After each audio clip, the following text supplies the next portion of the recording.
Hello, ladies and gentlemen. Welcome to Vahagraphy Talk number 32. And today's special guest, Daniel Venter. How you doing, Daniel? Hi guys, Thank you all for good joining here. us. Yeah, and then we got Chuck right here from Chuck Talks. How you doing, Chuck? I'm doing wonderful. Just happy to be here. Good. Happy to have you guys. Daniel, how are you, man? We're all good, surviving here in the Czech Republic. So it's in the opposite side of the world to you guys, and I think we're roughly what is it, 7 or 8 hours, up to 9 hours, depending on where you are in the world, particularly in the Oh, so it's about what, 7 p.m. there? yeah, 7 p.m. in the evening here. Nice. Well, good evening.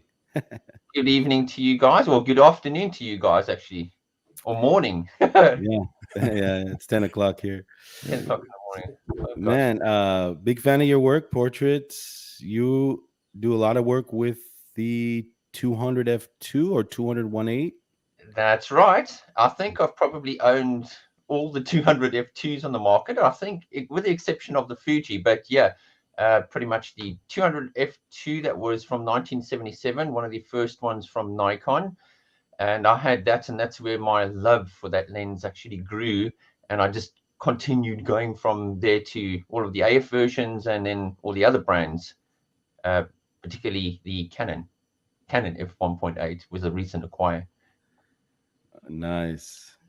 You know, a friend of mine, Manny Ortiz, he has a tattoo of the Canon 1.8 on his arm. Oh, really? Well, funny Yeah, you actually say that. yeah.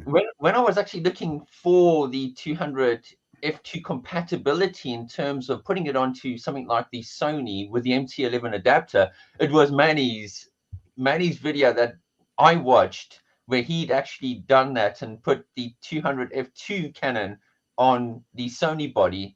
And I think I still had some chatter with him about that on his channel. And yeah, thanks to Manny, it gave me the confidence of actually using that lens on the Sony bodies. It's a crazy thing to Oh, do, but mixing and matching of gear is something that I'm always doing. So it nice. works. It works for me.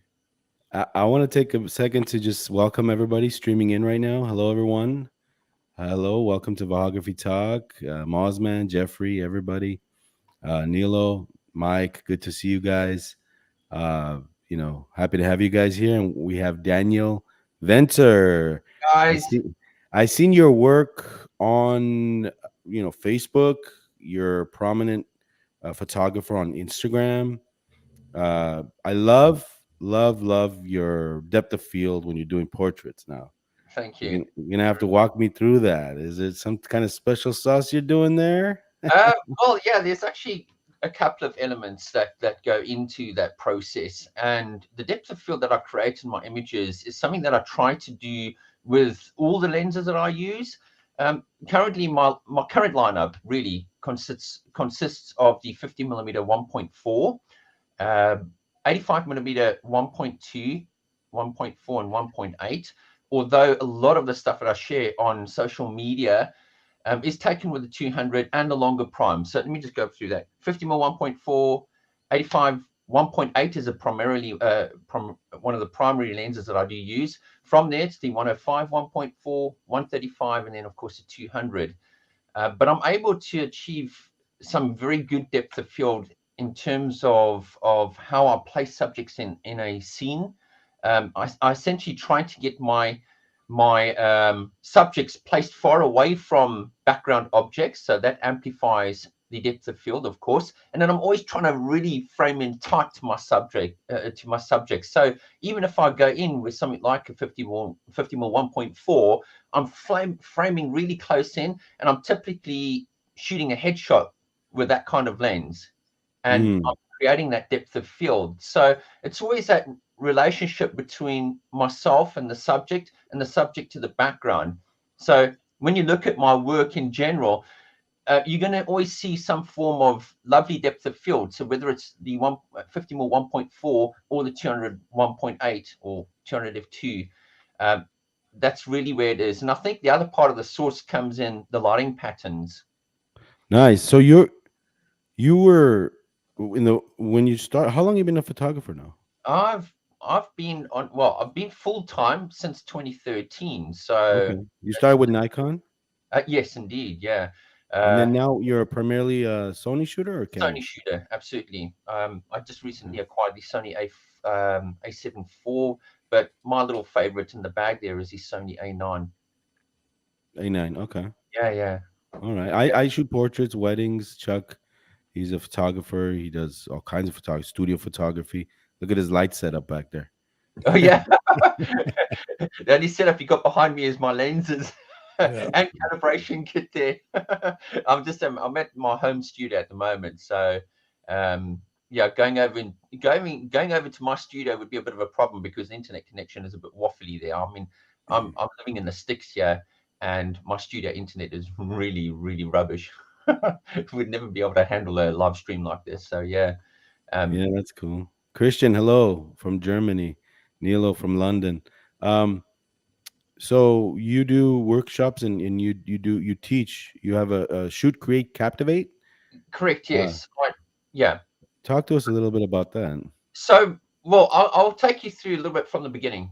Training wasn't something that I ever really wanted to get my or dip my feet into, essentially. And I just had some guy approach me one day, and his name was Daniel, and he said, would I do some Skype session with him?" And I was like, "Yeah, okay." And he said, "Well, how much would you charge me for that?" And I was like, "Oh, okay, I'm not sure. Is this something chargeable?" And this was back in 2018, and I did that first Skype session with him, and I discovered that I had this like natural tendency to teach as well, and he found it useful. He got a lot from that little hour session that he spent with me, and then I thought to myself, well, I'm kind of comfortable doing this, so I just continued, and I did a couple of recordings with him, and I put it out online, and people were interested, and I just grew it from there, basically from 2018, and now I'm sitting with a platform that offers a membership service to everybody, and everybody can just join in, and Nice, yeah, nice. you That's know, awesome, man. they don't need to spend thousands of dollars for in-person workshops.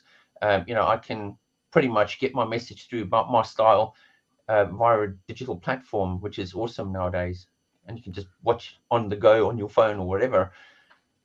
Yeah, that's cool, man.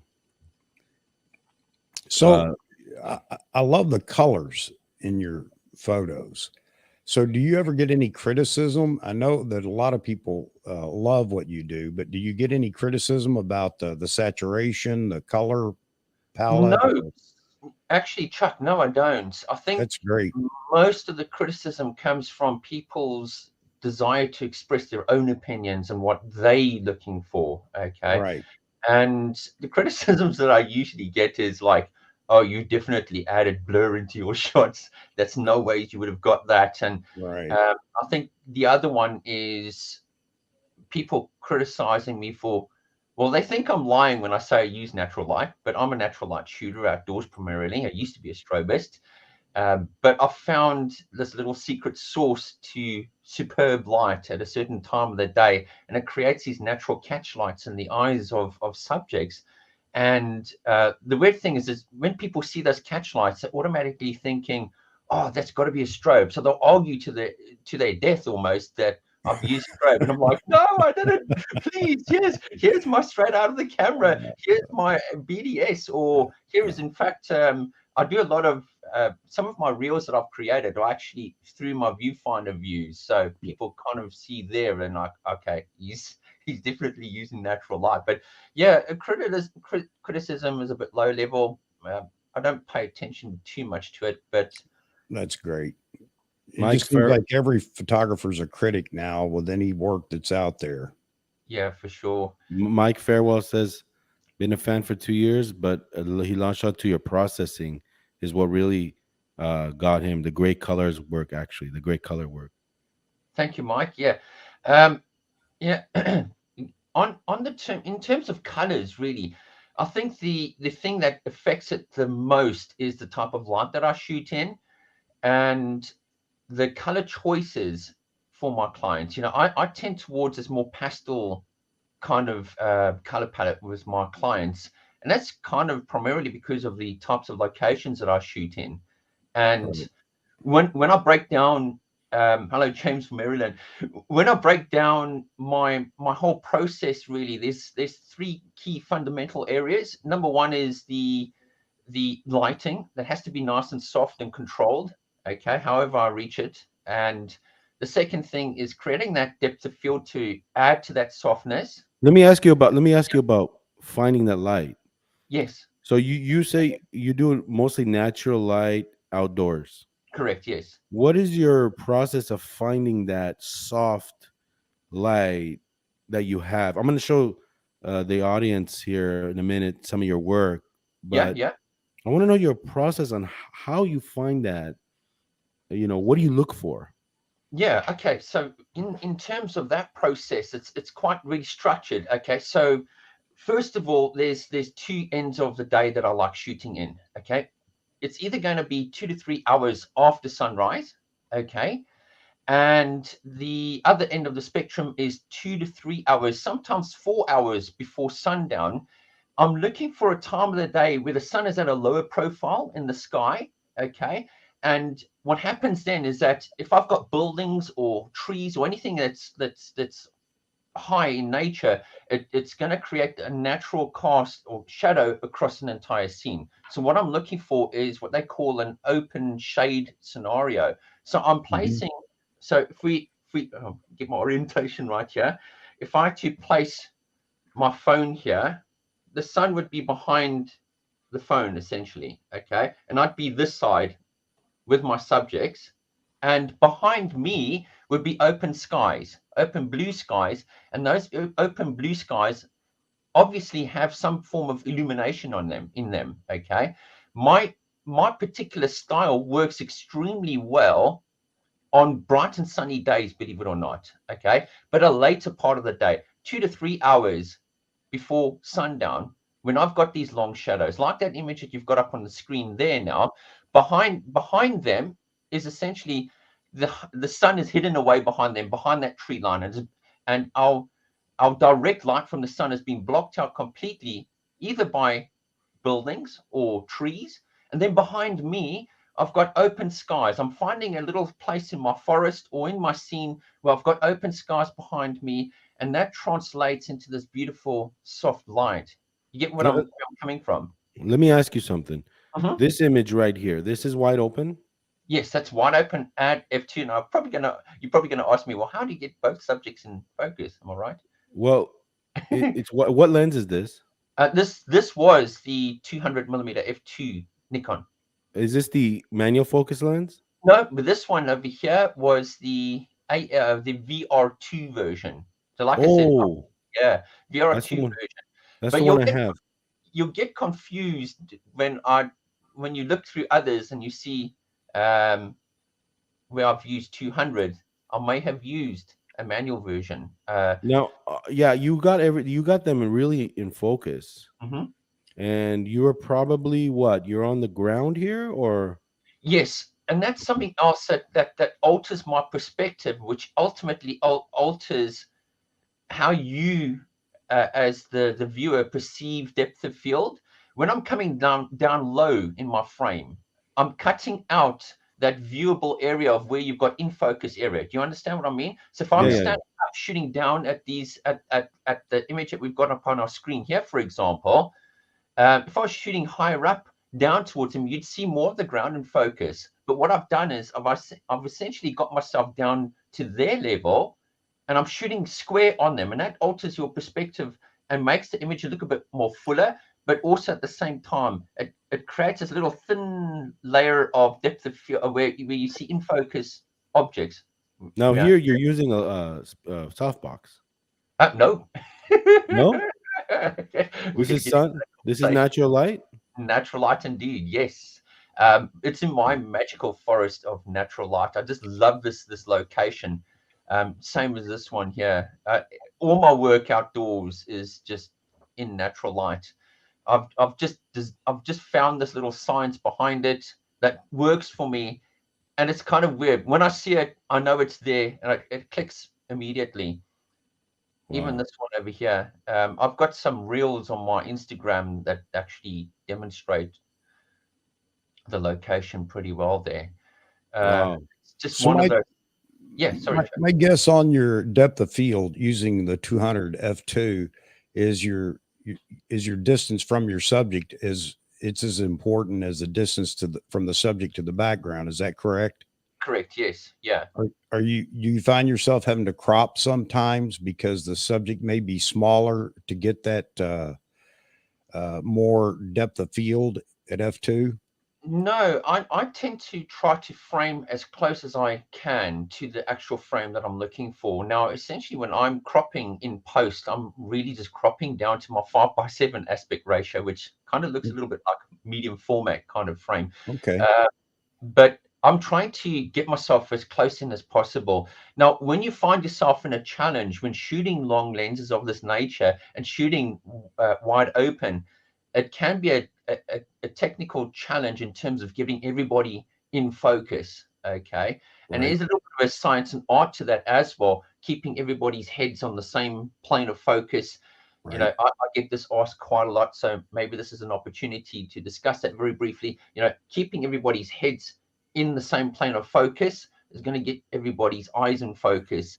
Do you have But any idea what your depth of field is at 200 f2 with a 200 f2, if at I'm the doing it, distance that you're shooting the subject?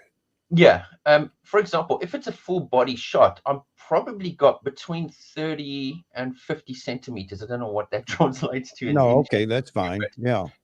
You know, it's like half a meter, and it's good. That's So actually a so bonus. that's plenty of room then to Yeah, yeah. yeah. It's just Okay. when you start getting in closer to the subjects and Right. really try to frame up, then that plane of in focus area just goes zoop, like that. Right, right. Oh Okay. my A lot goodness. of people don't understand that when they talk about, we talk about shooting lenses wide open. And a lot of people will argue and say, well, how do you shoot wide open? The depth of field is so thin. Well, it is at a close distance, but it's not if you back the subject away. You get more Yeah, depth of field. yeah, They don't exactly. understand that. So I was just curious. I didn't mean to take up that time Hey, there, but Oh I'm no, in love with this shot. that's gorgeous. I'm no. in love with this shot. Just your subject, the girl. Look at the detail on her clothes, and it just looks so awesome. It's beautiful. I just Yeah. remember taking that shot. We'd gone on vacation in the upper parts of the Czech Republic, and and I just found this beautiful spot of light while I was working on the location, and I took the Sony with the 135 millimeter Sigma Art for that particular shot, and I just got in very close to my daughter there, and the light well, the light was actually from the snow on the ground. It was a little bit off to the Mm. left-hand side of her, and there was a bit of sun shining off of that patch of snow, and that just created this big softbox. And I was like, oh wow, there, and it just like it was there, and I shot it. I just get T- excited on it. TJ, I confess, I copied one of your compositions, maternity. Yeah, your influence, man. Like, if somebody wants to be a portrait photographer, your work definitely stands out. But Thank I you. have a question for you. Yes. You don't alter the background at all with digital No. manipulation. This No. is all through the lens. All through the lens, yeah. And like I Mm. said before, it's just having that, knowing those relationships between getting in close to a subject and getting those distant, the background elements further away from them, coming down low, and creating an extra sense of that depth of field to the image. Jeffrey has a great question there, talking about the green cast that you get. But with your lighting, is that part of your lighting technique at the proper time? Because often, if the sun's bright and you're shooting in natural light, you'll get that green cast, the reflection. Green just wants to take over skin tones and everything. So your major issue with that was from Jeffrey, correct? Yes. Yes.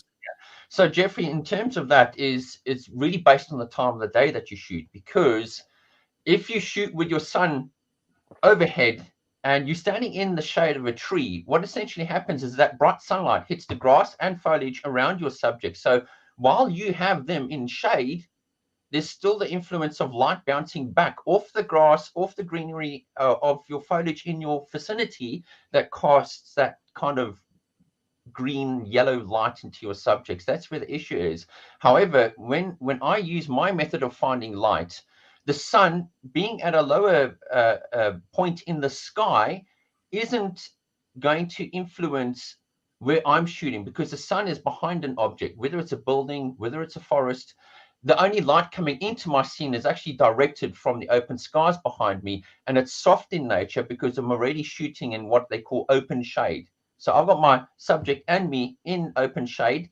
There isn't any hard light bouncing off grass, so there isn't any issues with green cast. Now, if you have sometimes you might have somebody that's standing right up against a bush or something, you might get a little inkling of color cast in there, but that's something that's corrected in post very easy. But usually I don't have any kind of issue with it appears in your photos you choose natural or more neutral colors for the ground. You're shooting on a dirt road or things like that. Does that also help to eliminate the issue of the green?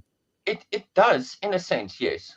If there is a place where I am shooting and there's a bit of bright light in the vicinity, it does help.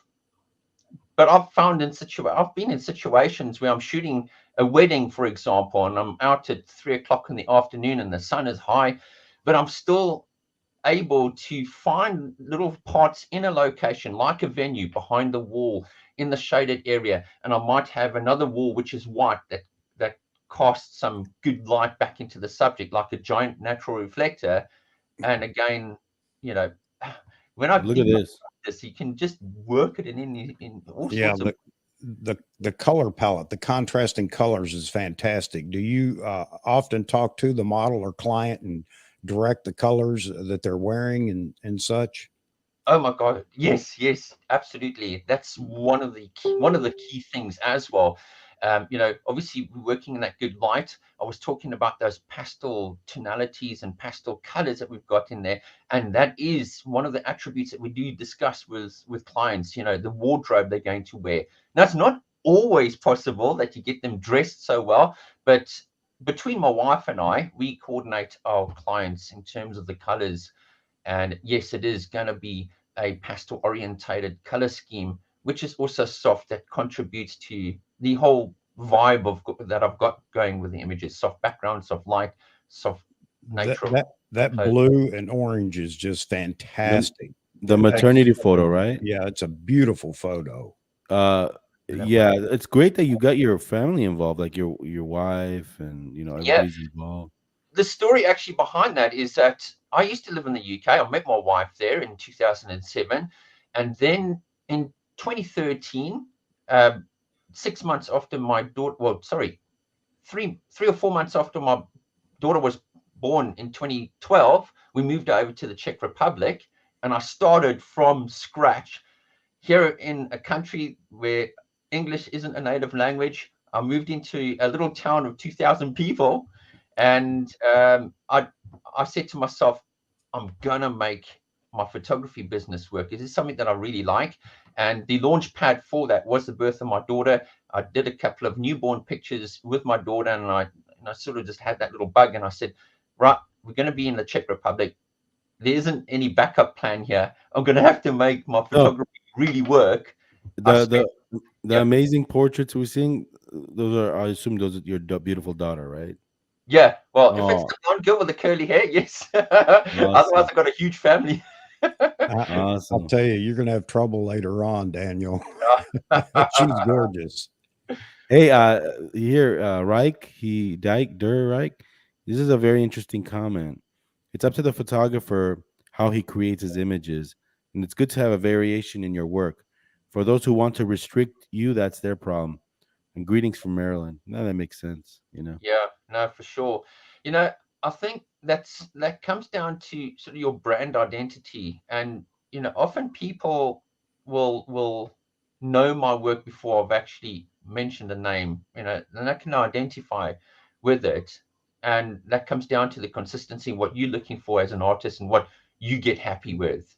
Yeah. Because once you're happy with your own personal body of work, then you can be sure that the clients that you're aiming your work at will be happy as well. And it's an important part of keeping yourself self-motivated and driven. You know, I've been doing this for the last 11 years, 12 years nearly, and I love it. You know, it's just something that I'm passionate about, and I'm happy to see clients really come back year after year. Yeah. That's great. That's great when you establish clients that continually come back, and that's testament to your work, though, Daniel. It's fantastic. Don't mean to keep praising you, but it's hard not to, considering what you do with a camera. It's fantastic. It is. So you were in the UK. Why you moved to the Czech Republic? How is Yeah. it over there? How's life? It's I wouldn't say even a roller coaster. I found myself peaceful and calm. You know, I used to live in a London-based area, just outside of London, UK, and life was a rush. You know, I worked a normal day job. I was in IT, I was in sales, and all sorts of things. And when we moved over, it was just like, oh gosh. And then this little gear turned, and it said, right, now's your time to shine. And I spent probably the first 2 or 3 months just working on the marketing and knowing who's who in the area. And we photographed my daughter, we photographed for friends and family. And I think if anything, you know, my wife and family has been the backing of this all the way through. So we've been working as this awesome little team ever since. That's You know, awesome. and And now that being said, this is a good question. How's your daughter's attitude towards taking all the shots? I gosh, have this was I like have to work hard to convince my daughter to pose. We yeah. watched your daughter grow up. Oh gosh, yeah. You know, I think she still goes with it. She loves it. I mean, we were out shooting yesterday in the poppy field. I think you saw it on my Facebook page. But yeah, her attitude's still awesome to it. You know, here in the beginning, it was like a bit of bribery. Oh, do you want some Lego or something like that? But she's always been willing. We've all been this little happy team being able to do this. I think by the time she gets married and Dad brings up a slideshow at her wedding day, I think we might need a few days just for the slideshow. Wow. Yeah, I Yeah. just want to cut in here and say, guys, hit the like button, everyone. That helps with the YouTube algorithms. Go for it. You know, I'll appreciate it. But yeah, man, I think the other definitely. challenge was that, you know, because I didn't speak the language here, I needed another way to speak to people, and that was through images. And you know, it doesn't matter. Even when we're on location, people don't understand me, but it's easy when you're working as a portrait photographer to be able to mirror your action or what you want your clients to do. And when you're happy behind the camera and you're getting excited behind the camera, they're naturally going to warm to you, even if language is a barrier. You So know, the two, I'm yeah, sorry, I got to laugh here. A simple yeah, family portrait. I beg to differ. yeah. That's beautiful. Thank you. You know, surprisingly enough, going back to that image, actually, um, we always try to color coordinate our clients to the best of our ability, and we tell them not to wear patterns, and we tell them not to have these crazy outfits. Some of them do, and this is one of those families where I actually had to really pull out the colors out of what they were wearing, because if you see them before, yeah, any photographer would crucify them for their colors. So I really oops, wanted to work on making it look a lot better for them, in terms of the color palette. And it was man, that's awesome that you stress that. You know, like I have to stress that more often to my clients because sometimes yeah, I just forget. but it does, you know. And again, that comes into our little teamwork session over here. So when the client comes in through our social media, you know, it was the first point of contact. And when we start that booking process, one of the things that we do speak about is having the correct colors to wear, giving people a sense. And a lot of the clients that do come to me now, you know, at this later stage, and you know, being established at least here, already know what I'm looking for. So they'll just reference my my page, and I go, oh yeah, okay, I think this is the color scheme he tends to like. So So let me ask you this. Do you run into the issues sometimes where people say, I don't like that color, or I don't look good in that color, or whatever? no, Because I do. I run into that really, where, well, I don't like that color. I don't look good in that color. That's their feeling, is they don't look good in a color. And it's hard to get them to, to convince them to, well, just try it. Let's try it. And that's not where you want to be as a photographer, saying, let's try it. But yeah, for sure. What happens with us is, and this is going to sound funny, but we've had clients like put out their clothes on their bed and just send pictures over to Eva, and we go there and we're looking at their images and images that they've sent through, and we're like, oh my god, those are your colors, really? Maybe. that's what I'm talking about right there. But we try to make the best of what we can with the clients, okay? Right. And some clients will actually go out and go shopping for their family because they know they're coming to shoot with Daniel, and then they will actually reorientate their clothing style into what we'd expect them to have. See, I don't have that kind of clout, though. Okay. Well, you can just make the best of what they've got. And that's what I do. Yeah. See, your images pop. Look at that. It's 3D. It's like awesome. Like, look at that. Just look at the colors.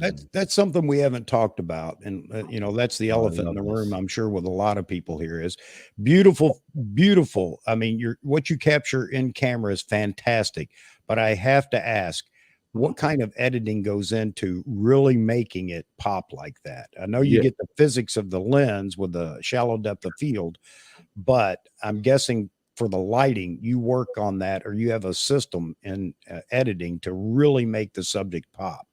Wait. Before you answer, D800 200 millimeter f4. I love this shoot. Thank you. It's actually one of just on that subject of that particular beetle shoot. Now, when I was building my portfolio, we put the word out to a lot of models in our area, and we said we're going to take this beetle. My wife actually knew a couple that had this yellow beetle, and I said to him, well, I'd love to use your beetle in a shoot. Can you bring it over? We'll organize a model. And everybody was happy. We had a makeup artist come through, hairstylist and everything. And I had a Nikon D810. I had this old 80 to 200 push-pull lens. Nice. It was a f2.8 actually, and I still got it in my bag behind me here. Metal body. Back then, I wasn't this wide open shooter as I am now, and I just set my lens to f4 there, and I got both the subject and the beetle in place, and I had a strobe actually for that shot. That's a nice shot. So back to Chuck's question: how much of it is editing? You know what? I think if I look at my out of camera results, I'm close to where I want to be in terms of lighting and the pop, believe it or not. And the lighting is actually key. One of the essential things that I'm looking at in my scenes, when I'm looking at my natural light, and when I'm actually in those open shade scenarios, quite often my background is less exposed to my subject, and it already creates a natural pop. Okay, so I don't really have to go too far along the route in terms of getting them to pop out of the scene. It really is down to the lighting situation. And when I'm framing up, I'm trying to frame my subjects against something that is slightly less exposed than they are. Okay. And with my light patterns, it's very easy to get that. The reason I ask is because typically, I mean, anybody that's not as, well versed in reading the light as you are, you're going to wind up with a flat image. Yes. With that type lighting. Yeah. But as you say, though, you're looking for the lighting behind as much as you are on the subject. And that makes a difference, I know, in camera. Yeah. What a beautiful image. Thank you. Oh, gosh, I remember this. Yeah, we actually found this little village that modeled some of the characters like Little Red Riding Hood. And there was this whole village based on Little Red Riding Hood. There was Little Red Riding Hood grandma's house. And everything was this red and wood sort of effect there. And yeah, we had some nice times. It was pretty cold. We went there in the winter time, but oh man, it was I love this. Gosh, I've got some reels of that, and I actually can't believe sometimes these little guys, they give you like a few seconds to get the shot, and this is one such time. It was like that. He looked at me and off he went with that little car, and he was zooming all over the place. Didn't want to stand still, but Look it at that expression. Look at the background blur. Oh man, this is an award-winning shot right here. So this is one of those captures on the move, I assume, because his Oh foot's yeah. off the ground. You just, okay, I'm going to grab it when I can. I've actually got the some of my Instagram reels is the through the viewfinder view of this, where I'm tracking him, and then he's just like whoop, off he went, and just, some of them give you like seconds to work with. Man, question for you. This Yeah. background blur, this is a 200 f2 characteristic. Yeah, that's 200 f2, and it's extreme in this case here because of that distance of that background to the subject, and also of course coming in really tight on him. There isn't very much difference to this shot and the original in terms of the cropping aspect ratio. It was really tight in. So What when the about subject this? is small like that, even this one here, that road goes back for probably about 1 kilometer or more. And I've got them standing right up in front of me, so the trees just blur out. Your composition is spot on. Your posing, I like it. Very, very nice. Cool. The shape of how they're standing, their expressions, everything is just spot on. It's really nice. So you're doing something that Joe McNally talked about in his latest book, and when Vahagan had him on the show, he talked about it a bit because I wanted to bring it up. But Okay. it's taking the time to read the scene and knowing in your mind, because often, even me, I will say, "Well, I'm just going with it," instead of taking the moment to change a lens or look at the lighting a little better or whatever. And I think that Look at you've accomplished this, and you know what you're going to shoot, and if you're not happy, I'm guessing then you're changing something. Oh yeah, for sure. And now that you've mentioned Joe McNally, he was one of my earlier inspirations in terms of flash photography. I think for the first 2 years or 3 years, roughly, of my career, I was shooting strobes exclusively. And the image that we've got up on the screen here is one such image where I had a very old monoblock strobe. And like Joe McNally, you'd run into these little difficult moments where you'd have to deal with the umbrella or the softbox reflecting off the surfaces of the metal or in the windows, and then you'd have to flag it, and you'd have to kind of try and position your lighting to not be seen in any other elements in your scene. So yeah, you kind of trouble. But yeah, this image this. on the screen here was There's so many elements I could look at with this photograph. Number one, where she's looking a little bit off, like not directly at the camera lens, which is yeah. making the image special that it is. Now I'm looking at the reflections in the glass here, the reflection of this mirror, the color, that the ornament here, the background, like Chuck said, the orange with the orange bug, just her dress, her hair, everything is just like, this is, you have to coordinate this. This Yeah. just doesn't happen. We do a pretty fair amount of coordination, even with regular clients, not just our setup shoots, but there's a lot of coordination that we like. And it's another part of the process that gets enjoyable. Wow. I mean, like this husky shoot, for example, we drove probably about 40 minutes to a location to check out if there was going to be enough snow, and if there was snow, what kind of background colors we'd have. And when it came down to the specific planning of this shoot, we had, well, I put a call out for huskies. We said to people, "Oh, we'd love someone who's got huskies to sponsor us a husky that my daughter could be photographed with." And Nice. there was someone in the area, and they sent us the pictures of the husky, and we Look at the color. coordinated Amy's color of her jacket according to the colors that we had in the scene and also what we had with the husky. Wow. So Yeah. when you look at the scene, we've got those dead brown leaves in the background. And this is something else that I kind of like about shooting those longer lenses. Your background becomes kind of a tapestry of color. which works in with your subjects. So we've got some grays, you've got some whites, which translates into those colors that we've got in our subjects. You see how I'm Look at really that. simplifying the Yes. color palette. So we've got some of those brown tones in the leaves, but they're evident in the skin tones of my daughter. We've got the grays and the whites of the husky. We've got the grays of the whites in the upper portion of the frame, and the lower portion of the frame is the white snow. So, you know, we're bringing, that's something else that I try to coordinate in terms of colors. I No, like to simplify the colors. It's not just no, pastel, but also, you know, I'm not having multiple colors. I'm trying to bring my color palette down to maybe yeah. 2 or 3 colors maximum. Look at look at this. It makes sense because her clothes, the color of the dog, the snow, the color, everything. This is so great. This is like an art within itself. Now imagine if she was wearing like a red shirt. This would not be the same image. No, it wouldn't, because then the viewer's eye would naturally be tending towards there. That said, you know, there was a shot there where we did have red. This is beautiful, but you're using a flash here, right? No, No, no.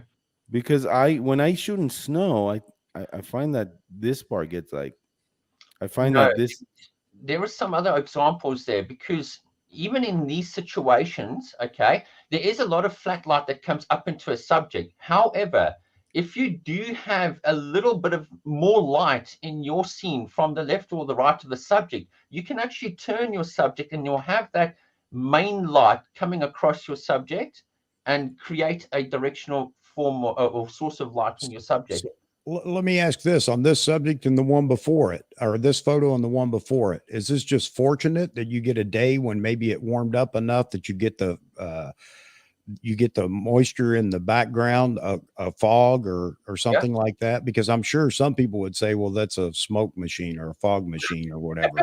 No, Is that it go is. ahead? It is as it is. There is, however, times where this can be a bit of a nightmare to shoot in. Okay. Right. Now, we do get a lot of low clouds. Okay. And it's not to do with warming up or anything, but sometimes when we start shooting up in the higher areas in the Czech Republic, like in the mountainous areas in our area, you get a low band of clouds that comes across the mountains, and you're sitting in a whiteout situation, and you kind of have to wait for those clouds to raise a little bit, and that gives you a little bit more distance to be able to shoot in without it getting too foggy. I had a no. wedding shoot where we were very high up in the mountains, a lot of snow, and I was trying to use a long lens, and of course No, they were fading into the snow. I have a question Yeah, going back to this image. Like I have trouble separating. Like you have a lot of detail in this dress, and then you got white snow here. yeah. You got a lot of nice separation here, Mhm. and it just seems like there's a reflector or some source of light. No, that reflector there is just naturally the snow. What Okay, really is going on here is that, um, and if I recall correctly, I think this was shot with a D810, and I found that camera had an extremely great dynamic range to it for whatever reason. and you shoot Sony? No, I'm kidding. Uh, and it allowed me to bring back a lot of the details. And in my post process, whites and bringing back details is quite something important to me, especially in snow. So I sometimes purposefully go underexposed in the snow, as one would, but it also allows me to retain a lot of details. And just because of the light direction there, it gives me a lot of shadows and highlights. But there is some post process involved in that, Yeah, yeah, yeah. where you can extract extra detail in A- those areas. I think the And you're key is you have to capture it though, and Yeah, that's you what have to you've capture done, and given it. yourself the Yeah, ability then to manipulate it. yeah. and you're good with it. Like look at the Yes. color matching here. Like, dude, this is great. So let me ask you a question. Who does the color matching, you or your wife? Predominantly me, but in terms of the color matching, yeah, we both get involved. But I take precedence because I know what I'm looking for in terms of the colors. So I will say we'll put out Amy's wardrobe on the bed, and we'll go, okay, yeah, this pair of jeans and that jacket looks awesome.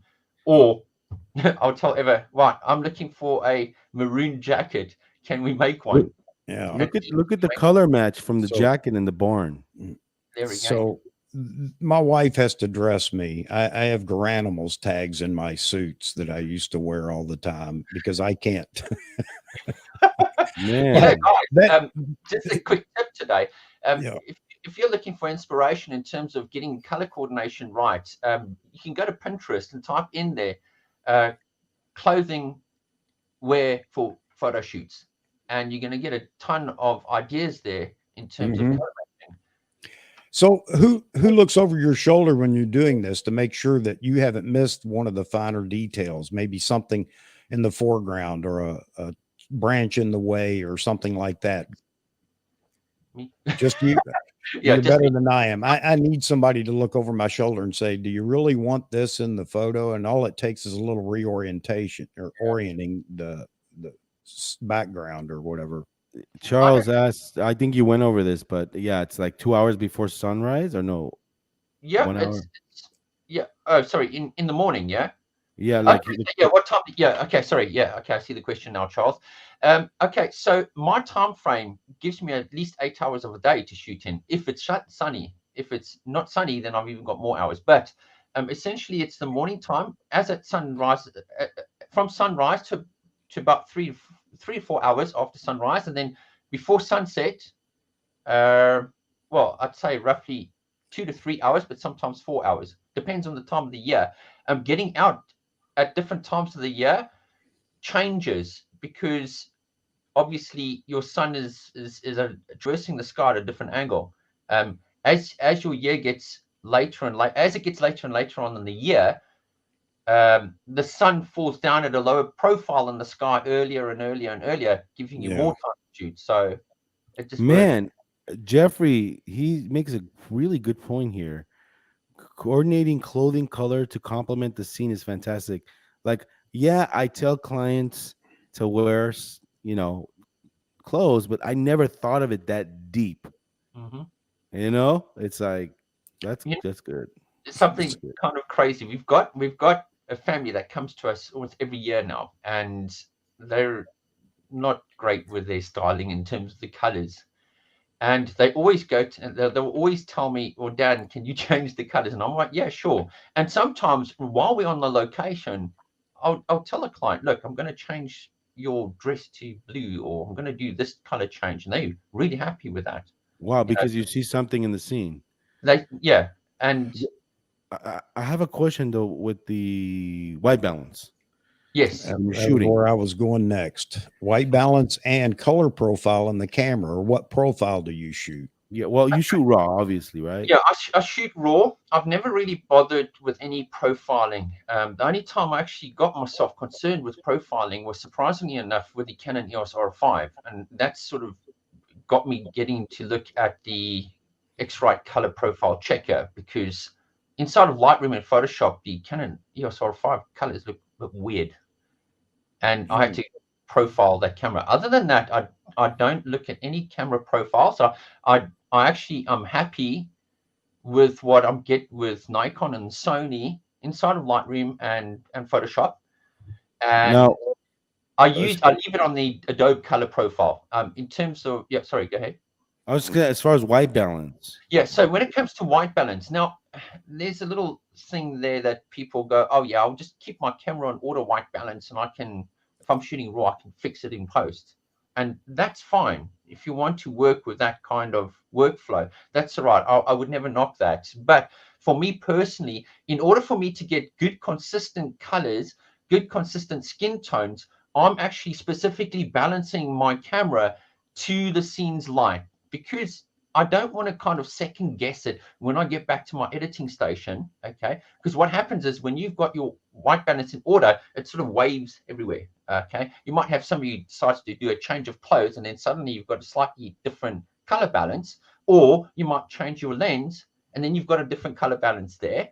So, and it throws your workflow off a little bit. Okay. So are you using just Kelvin to do it yourself, balance your white balance? Yes. I will look at that scene, and I know, because I've got a very specific light pattern I shoot in, I know that my Kelvin might range from 6,500 Kelvin through to 8,000 at max. I can see that in your work. It's very warm. I love that. and I know that's the white balance I'm going to work with. So when I'm coming back into post, I'm not going, you know what was that lighting situation like there? Or, you know, how do I change this? I just know what it's meant to be. If I'm shooting in daylight situation, I'd be on 6500 Kelvin. If I'm pushing my subjects into shaded areas or deeper shadows, I might actually be working in a Kelvin white balance of sometimes up to 9000 Kelvin. You know, there's some Wow. reels there where people have stated, my God, you're shooting at 8800 Kelvin. My images would be super warm. And I'm like, well, yeah, they'd be super warm if you were shooting them in warm light already.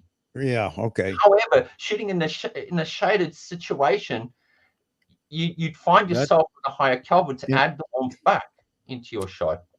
that's So, that's interesting. you know, that's having that white fantastic. balance set according to my priorities and in my lighting conditions, I know I've got a stable workflow. So when I bring in that first image, I'll do a couple of tweaks, because also something that people completely forget about is tint. There's two, you know, when you bring your images into Lightroom, you've got white balance, and right underneath it is tint. When you've got your camera set to auto white balance, for some reason, when you bring your image into Photoshop, that tint is usually quite low. It's like either 0 or +3 or +5 or something. Right.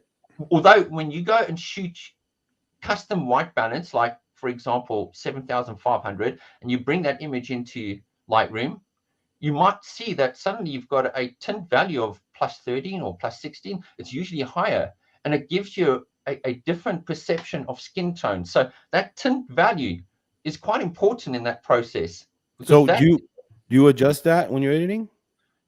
I tend to leave it alone Okay. because I've got my white balance set. But on certain cameras, like for example, I was shooting in the earlier part when I got introduced to Sony. I was shooting with the A7 III, and that camera's got a weird, it's got a weird effect on skin tones. It makes it look a little bit more on the yellow side, because it seems like Sony forgot to put magenta in there into their formula or something. A mixing pot. And somebody like, oh well, I'm going to pull out magentas here, and I found there was a lack of magentas, especially when I compared it side by side on my Nikon colors, and that tint actually saved me a couple of times from people looking like they had jaundice or something. So yeah, Yeah. that tint value, and then going down to the calibration values on the lower end of Lightroom, you've got those calibration sliders where you've got your tints there as well. And I was just pushing the green channel up, making things look a little bit more Do you do you true. mess with contrast a lot? Very rarely, no. No, And I because it think messes with the shot, right? It does something yeah, weird. I do. I've got this little S value curve little thing that I'm working on. Not in terms of curves, but inside of Lightroom, where I've got my exposure, contrast. Um, when I start with my I start with my exposure, I slide up a little bit, because sometimes I'm Under. one or two stops slightly under, Yeah, yeah, yeah. and that's just force of habit. I've gotten a bit better now shooting with mirrorless, because you see what's going on already, so Yeah. you can almost It get it it dead on. appears you're really using the black point and white point in the S curve to. Well, no, surprisingly, no. I'd have to look here, but I mean, on some of the images, it just that Hagen was talking about earlier, the shadow and the detail in the dress. That's just fantastic. Yeah. Here, let's knock a few of these out real quick. I'm assuming you rarely have to use diffusion panels. yeah, if ever, yeah. My big diffusion panels is the open skies behind me. What Yeah, about, have you ever used the Brennheiser method? yes, Bronzier. yeah. I actually have, and I used it with a 200mm shot. I think I'm going to produce some more of them, because it's quite something else. Yes. He's Um, asking, what is that? Oh, So no, never mind. basically, yeah, okay. Brennheiser method really is creating a apparent wide angle shot of your scene, but stitching a whole bunch of images together to form one complete image. So, for example, how you would typically do a Brennheiser was, if you shot with 50mm wide open at f1.2 or 1.4, and you took a 3/4 body shot, or you basically split your subject into 3 parts, and then you photographed around them to build your panorama bokeh pano. basically. Mm, And then that's you'd cool. stitch these all together afterwards to create this illusion that you were shooting with a 23 millimeter at f0.5. It's something crazy like that. Yeah. So, Nilo makes an interesting comment here. I wouldn't have thought to use open shadows in that way. I always use strobes on location. yeah, Um, honestly, I was there. I know, I feel you guys. Like I said, in the first 2 to 3 years, maybe a little bit more, all I did was shoot strobes. Everything I did outdoors was strobes. And the thing that changed it for me was it became a bit of a headache eventually, because Eva would have to hold the strobes. She'd have to sort out people on the same plane of focus, deal with wardrobe. It would be a case of translating what I wanted my clients to do, and it became quite an exercise. And I said to myself, I need to change up this workflow, make it a little bit more dynamic. And there was times where I was discovering this beautiful light. I still couldn't quite get where it was and how I was coming about it, but I found myself in certain situations seeing great light when my strobe maybe didn't fire. yeah. And I thought, this whoa, yep. this question right here, I'm assuming this is all Lightroom with the colors are a little off on the garment. hmm It's something that I'm probably would do more inside of Photoshop, not Oh, Lightroom. okay.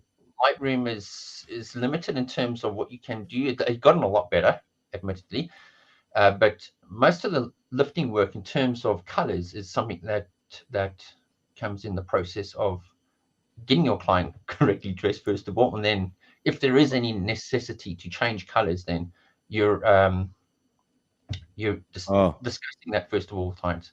yeah, here it is. 60% background color tones, 30% complementary, 10% subject highlights. That was a comment from Nilo. Um, Okay, if you yeah, wanted to read that it. that's great. Hey, So, why don't we? Daniel, just one more question here, Vagan. No, go for it. That's Daniel, cool. your attention to detail before you push the shutter is fantastic. So that begs the question: also, do you typically have hair and makeup on the site when you're doing these portraits? Because their hair is just fantastic; it's perfect. Yeah, it's something that they know. It's not on location, Mhm. rarely, if ever. It's something that clients will come to the location really styled and makeup and everything. It's nothing that we put too much finer detail on, although when it comes to getting the shot, I'm always looking for those little flyaway hairs, or looking for that little hairband on somebody's arm or something like that. Paying attention to those kind of details. I think there's probably Okay. more attention towards wardrobe malfunctions, or somebody's hair's just popped over their eye or something like that. But in terms of makeup, I think um, something it might have to do with your pricing structure and the type of clients that you attract. Because when people spend good money, they're going to come there looking the part. Okay. Another important factor, because Yeah. if people is not going to be really serious about coming to their shoot, they're not going to put in the time and effort to get nice makeup done, get their hair done properly, and yeah, it's just the way I see it. Hey, Okay. it's all about learning something, man. Yeah. What we do here. Last question: do we Yeah. have to pay for this tutorial you're putting on right now? No, I'm just happy to talk about it. Honestly, guys, really. I think everybody in the chat is just amazed at your work and the fact that you're sitting here talking about it. It's great, Daniel. I Thank appreciate you. it. Hey, Oh, Ramiro, how you doing, man? Welcome to the show. I'm glad you can make it. We have okay. Daniel Venter here from the Czech Hey Republic. guys. So, Daniel, Yeah. as far as work hmm goes, um, I'm assuming you have package prices and they come in. And how's business right now after pandemics? Well, I think it's changed a little bit. When the pandemic hit, we did see a drop. But for me, that wasn't a major issue, because I think some of my drop comes off from the fact that I think more people see me as an educator in the area rather than taking on clients. But I've got my specific clientele that I've taken on, and whether there's been a pandemic or not, they've always come. They're always coming. So it's not really affected as much as I would have So expected. My colleagues in my area, in terms of what they saw, there wasn't really that much of a change. so do you well, before I get to my next question, do you use lens filters for softening images, for example, Tiffin, Pro Mist, etc.? No, no. No It lens was filters. something Okay. that I had at once upon a time on my bag. I'm sure there's some place here where I've got all of these these Tiffin Pro filters and flash gels and stuff. Yeah, but no, it's not something that I've considered. Photo Miike's in the house. Hey, Photo Miike. Another man that appreciates natural light, natty light. I'm Yep, assuming that's that's natural light. Yeah. Strobes are great, but sometimes cumbersome and add more work than necessary. Yeah. So let me talk yeah, a little bit about your teaching and that side of the business. Now, you just said that you're more known for the tutorials and all that than yeah. your work. Yeah, outside of the Czech Republic, yes, definitely. Like I said, I've got my specific clientele that always come to us here. It's tapered off because I think the word got out that I'm concentrating more on the tutorials. So, we don't have many newer clients, but um, what's taken off for me is being able to express myself like I'm doing now in my tutorials, getting excited and passionate because I love this. I love the creation part of the process. And now, since 2018, when this all kicked off, I get more excited to teach these elements too, and getting people to understand what I'm seeing. And I'm working on an online platform now, and I want to share all of that because I've spent years and years and years getting to that point where now I don't want somebody else to suffer that trial and error, because when you're going through that trial and error period, especially earlier on in your career as a full-time photographer, you're going to be in a downer if you're not improving your work, and you're going to start feeling it, and you're going to feel like, oh, you know what, I'm just going to give up because I'm just not getting the clients. My work doesn't seem to be good enough. You get very critical of yourself, and you eventually give up and you go back to your day job, or if you had a day job, you stay there and you don't ever pursue it any further. So I don't want people to be in the same trap. I want people to learn straight off the bat and skip past those hundreds of hours of trial and error and practicing and getting it wrong. And I want them to see right from the word go the right way to do things, or my way of doing things maybe, and helping them just to pass that little trial and error and start shooting great photos right off the bat and getting themselves into something they are passionate about. And I think that's my perspective really when it comes to the training part. I don't want people to spend those hours and hours and years figuring it out. Learning. Yeah, because that's what I've done. I shot lots of people to be able to do that, and I was kind of fortunate in that sense. I had a lot of people to practice on, and I had my daughter to practice on to figure it out. So I want people to learn not to have to spend all of those times figuring it out, just to Well, there come you in. go, Mike. I bought a few of his home how-to videos.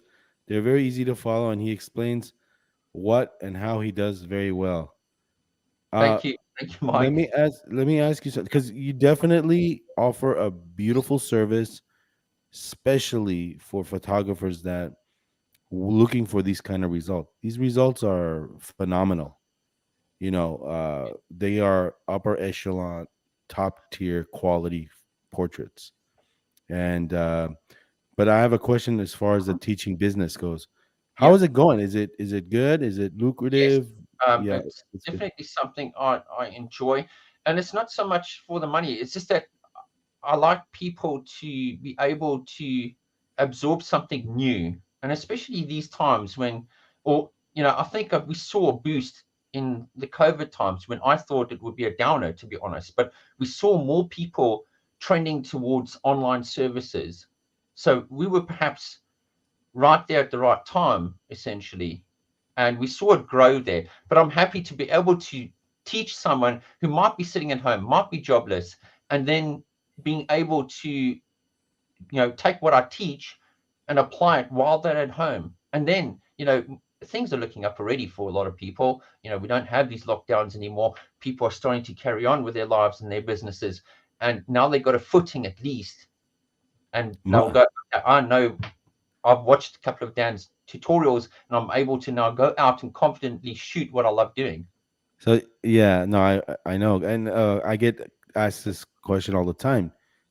Do you do workshops? Do you do, for me, that is, Mhm. and I just never did one, and I never even thought about it. But now Yeah. that you're saying, hey, this is more than actually going out and shooting, I make more of a living doing this, which is fascinating, and just a whole nother side Yeah. of your art, and it's great. Mosman, this is more enjoyable than talking about IAF. Oh, yeah. I wonder if We you have know this thing about where we get on. Chuck has a talk too. He has a live stream. It's that. called All right. Chuck Talks on Wednesdays and Saturdays. Cool. And if, we get on there, we just chat. It's free flowing, and we had that conversation with the AF. We have that conversation all the time. Oh, Um, yeah. Jeffrey says you are Norman Rockwell of portrait photographers. Oh gosh. Awesome. Thank you. So, if you guys want to call in, ask Daniel a few questions. You can do that right now. There's the phone number. Um, and what's in your bag as far as when you go out for a shoot? What's in my Like, bag? Yeah. do you ever take? You don't take flashes at all, or do you No, have a strobe in your no bag, no flash? So, no. what's in your bag typically for a snow shoot or a I don't even family take a portrait reflector. session? You know what? Strobe started to sort of go to one side. When I was starting to discover this magic of natural light, I used to keep my strobes on standby, and sometimes I'd pull them out in these awkward situations, and then they slowly got phased out. And then there was a period where I was slowly but surely phasing out my reflectors too, because I would travel with the strobe and I would travel with reflectors and all the other gear. And then those two elements went out. I think I found myself laying on my reflector more because everyone would shout at me because my jeans and trousers would get dirty from laying in the ground. So I Hmm. said, hey, you know what? Let's use the reflector. I'll lay on that. We're not using it here anymore. Yeah. So typically it's just a single bag. I'll go out with two cameras. Again, with my typical lenses, 50 1.4, 85 1.8, 105 1.4, 135, and then 135 1.8, and then the 200 big boy. Um, and I use these lenses in equal amounts. Surprisingly enough, I don't show that too much on social media. I like to show the 200 shots and lots of depth of field and stuff, but you know those lenses get used equally. I might find myself in a situation where I do a headshot where I don't Mm, want to make someone's face look a bit too compressed. So I'll pull out an 85 1.8. Or interestingly enough, and a lot of people don't consider that either, is that some subjects like to like this like some kids, for example, they'll react better when you're further away from them. So like the 200 might be great. Some subjects, some other kids might like you to be in quite close to them for that little bit of security, and you're making them laugh and you're down at their level, and you might want to use a shorter lens like the 50 or the 85. Okay, it's not always a case of, oh, I'm just going to use this 200 all the way through. You got to gauge how your interactions are with your subjects. Do they feel more comfy when you're a little bit further away? And also there's a bit of personality thing there too. I like to get in and interact with subjects, interact with the kids. I'm on the ground, I'm making jokes, laughing, pretending I'm sleeping on the floor, and that gets him mm, laughing. And yeah, that the lenses that I take are predominantly those. For weddings, for example, uh, a 50 mil 1.4 would make up, surprisingly enough, 80% of my wedding day. mm, I'd nice. use that lens, and then when I came out to the couple, then I'd start using some of my longer lenses, and those longer lenses would allow me to be able to isolate small portions of a scene where I've got like utterly super light. I had a maternity session the one day, and we started in the studio, and I said to myself, you know what, I'm going to challenge myself. This is 3 o'clock in the afternoon. The sun was really high up. Okay. We were in the earlier parts of spring. There was no leaves on the trees. Everything was dead around us pretty much. And there was a few light clouds, but there was no major clouds. So I had a lot of light in my scene, and there was this tree, and there was this wall, and I put that one there. That video you see there on This the one? page, that one there, yeah, exactly that. Funny enough, I see that. Yeah, you see here. Okay, so what happened there in that case is that she was leaning up against the tree there. Behind that tree was bright light in the sky, and then right across in front of her was this big wall. And it was a big beige wall, creamy wall. And I basically used the strong light from the sun bouncing off the wall back into her as the source of light. And it just utterly worked. Nice. Very cool. Chuck, do we have a phone call? Yeah, Chuck? somebody calling in the hotline there. Stop. Here we go. Freeman. This is Freeman Burgess. Go ahead. How's everybody doing? Okay. Good, how are you? Hey, I'm enjoying the show. My question for Daniel is, you seem to have color theory completely mastered. How long did it take you to get to this level of being able to match colors or coordinate colors in the way that you do? I think in terms of the colors, it might have been an off-spin from taking art at school, okay, where we learned some of the fundamentals of color theory to a degree, okay. But it started to actually grow more when I started paying attention to what colors people were wearing. And I say maybe it took me maybe 5 years to realize that, believe it or not. You know, I was quite happy that people were coming to shoot, and I was looking at the light. And like I said, up until 5 years ago, it didn't really matter what people came dressed as, believe it or not. Maybe a little bit back. But I was just happy that I was getting clients and I was shooting away. And then I was looking for that, what can I do to separate myself? And then it dawned on me, it's like, oh my goodness, it's the colors. The colors is right in front of me. I'm doing something in post here. And, you know, I had some situations where people came with great color coordinated clothing to the shoots. And that's when I discovered that colors, or what people wear, are equally as important as that depth of field, as the light in the scene. And then I started growing from that point and started recognizing what it was that built that color theory. And I found out that it was like this 3-color element almost.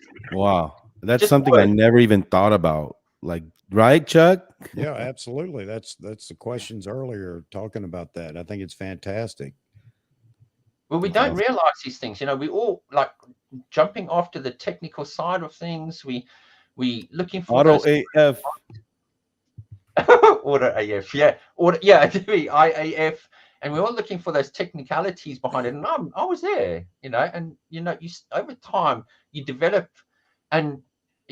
this sensation of looking at colors from a different perspective. But there's also a lot of inspiration around, and I think I drew some inspiration, believe it or not, from the Eastern Bloc of the EU here. There's a lot of photographers in Russia and Pittsburgh and all of these areas that are fantastic photographers. And when you look at it and you analyze work of who you aspire to be, then you start learning from them too. You start realizing that, oh my goodness, what is making this shot? Oh, it's the scene. Yes, it's the scene. What colors are in the scene? Oh, there's some browns in it. Oh, the subject's got some browns on them too. And they sort of got this magical coordination of colors to their work. Yeah. And then it starts like, I don't know, it's yeah. No, that's great. Hey, Freeman, what's happening, man? did you die on us? You still there, Freeman? Yes, I am. I answered your question. Good Hey, talk. so, are you ready for my question? No, I was saying, what's happening, man? It's good to talk to you. Oh, Can you hear me? he can't hear you guys. All You'll right. probably rewatch this later. Yeah. How about now? Go ahead, Freeman, with your question again. If it's the same one, Daniel just answered it. You may have to just go back and watch the answer, but go ahead. Let's try it. Okay, I'll try again. Basically, just looking at the photos, I'm new to Daniel, so this is my first exposure to him, and I'm very, I'm really impressed with everything I'm seeing. Awesome. So when I look at the photos, not only do I see vivid colors, but I'm also seeing lots of color theory. Yes. And I've tried to pull that off a time or two in my own photography, but it just hasn't come together yet. Wanted to get an idea how long did it take you to be able to get color theory mastered at the level that you're at right now? If you want to answer that again, Daniel, Yeah. that's fine. But I think he answered it. Yeah.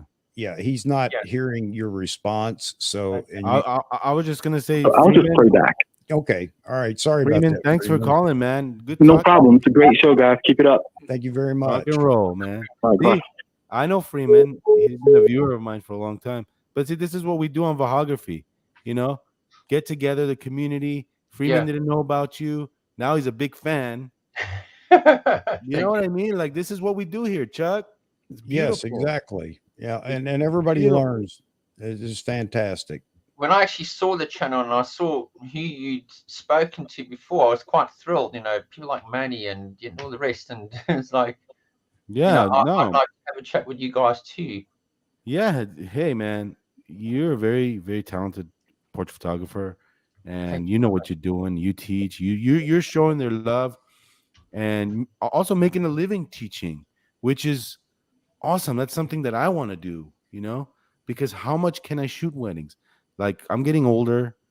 I want to transition what I'm doing to that. That spectrum of making a living. So. Yeah, for sure. You're doing great, and you've only been at it for 2013, not a long time. If you consider it, really, when you look at like the guys who are master at their sports, for example, golfers, they get to the prime of their time and then they transition into teaching their methods. And I think they get a lot of gratification being able to share that knowledge along the path to somebody who's going to take it to that extra level. And that's what I want folks to do. So, I want them to learn and then apply what I teach, that hopefully they can become confident shooters and they can be confident in producing portraits their clients are going to like, and they can make a living with what they do. That's great, because the other day someone asked me, I go, why don't you do workshops? I was like, they're going to pay me to come watch me talk? I have to get used to that, and I have to get good with it. So do you do workshops? Like, with I haven't done any in-person workshops yet. Okay. It Is that something you want to do? I'd love to come over to the US because a lot of folks have asked me that. So there's opportunity, further afield to travel from the Czech Republic. I may try to do WPPI. WPPI, yeah. Wedding photography portrait. Photo Me Ike. Yeah. I don't know if you're familiar with this channel, but he has he just had a workshop in Vegas, which was huge. Like, how many people do you have in there? Photo Me Ike. It was a WPPI event, so they all went to the desert. They had a few models. Oh, wow. And there was like maybe 30, 40 photographers just going at it, and it was great. Awesome. Yeah, so check them out, definitely. But that's great. I think you would totally kill it with workshops. Well, he needs Photo Me Ike. Get in touch, or we just connect me with these guys there so we can have a chat about that, because it is something that I've considered. We were so close to start planning process, and then of course with COVID, it kind of put everything on hold, and I think most of the rest of the world went on hold. So it is a plan to do that. Yeah, no, definitely. And then you can rewatch this, and just, if you forget a name, you just scroll to this part of the chat, and he has a big YouTube channel. He has like Okay. 130,000 subscribers. Goodness me. So he's big on that It looks like community. Batman on that little pop-up here. It's Batman. What is that? Catman, Batman, something. Yeah. Uh, It's but Swift. yeah, man, like that's something that I want to tap into later on. I'm just trying to build a community with these talks, and I'm a Nikon shooter through and through. Okay, Which do you shoot? Z9, I have Z9, Z6, Okay. I Oh have the yeah, I D4. actually saw that on your channel. Yes, you're right. Yeah, Yeah. I love the Z9. I have all the older D3X, D800, D4s. I still have that. I have my 200 f2 VR2, which I'll Cool. never sell. Yeah. Chuck has a 200 f2. But I have long lenses too. Majority of my stuff is weddings, portraits, sports. I want to get into sports, but concerts, live events. I have a great time. I started this YouTube channel about almost 2 years, so Oh, well done. No, doing good. Yeah, good stuff, man. Like great. I just want to bring the other day I got an email from a viewer saying, "Man, what you're doing with these Vahagraphy talks is like I love it. I look forward to it." You know, and a photographer from Calabasas, Agura Hills, she emailed me, "I can't wait for Daniel's, talk because she's a big fan of yours." And Basically, I don't know. Sometimes I don't realize that perhaps there's maybe more people that know me than I really know. all the way, Southern California. I mean, of Geez. course, there's a lot of people that follow you and us, but But they you know don't. what happened? I have to say this, and maybe this is a little bit an opportunity to talk about this. It's not really a shout out at all, but what happened recently, actually, very recently in February, I lost my access to my previous Facebook profile, where I had something like 5,000 friends on that profile. Facebook just willy-nilly disabled my profile, and I was gone, along with 44K followers on Instagram. I lost that all. I lost contact with countless numbers of people, unfortunately. You got to watch out because right now there's scammers taking over your Instagram. Yeah, and this is what we suspect happened, and I lost access to all of my followers, unfortunately. So I've been on a steady climb again to get everybody back. So, if there's anybody out there that does know me, can you please follow me back again? Because Definitely. I will go ahead and post all your information in the description. cool. Just send me an email with what you want me to post in the description, and I'll do it.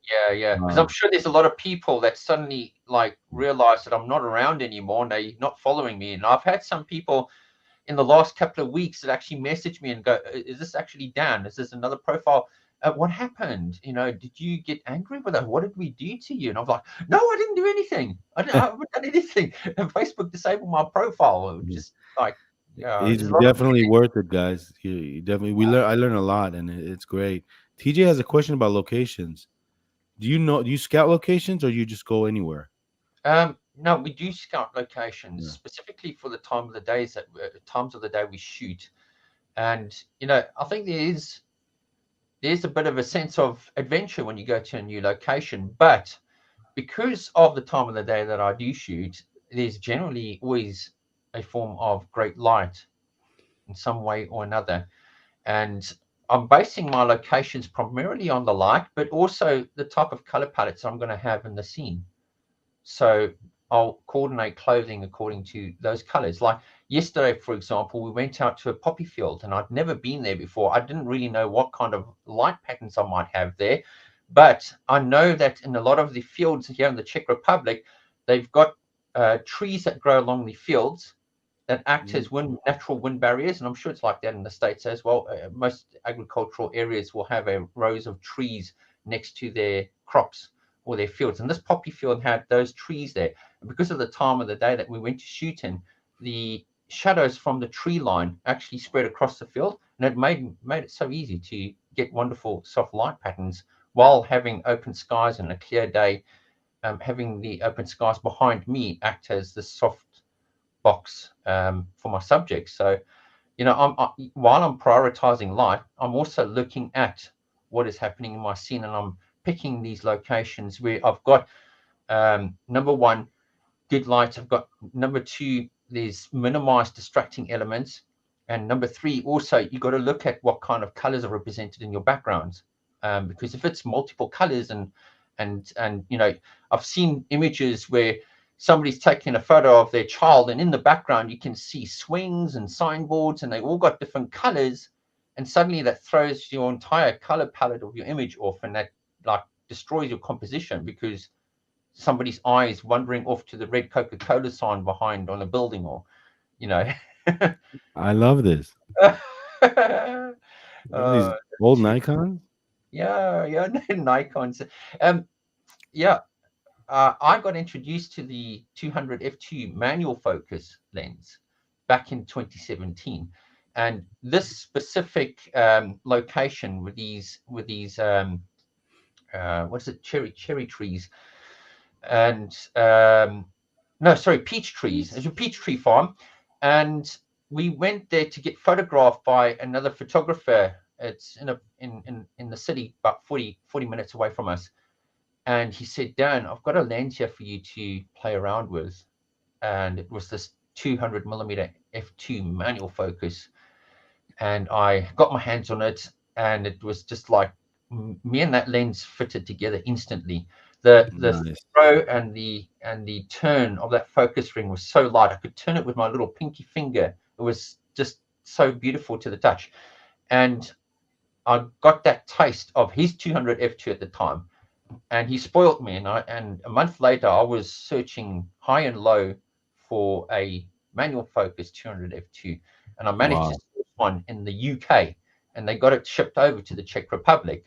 And then Where? I said, Grays of Westminster? no, it wasn't Grays, actually. I kept on looking on their website, but it was another place called Aperture UK.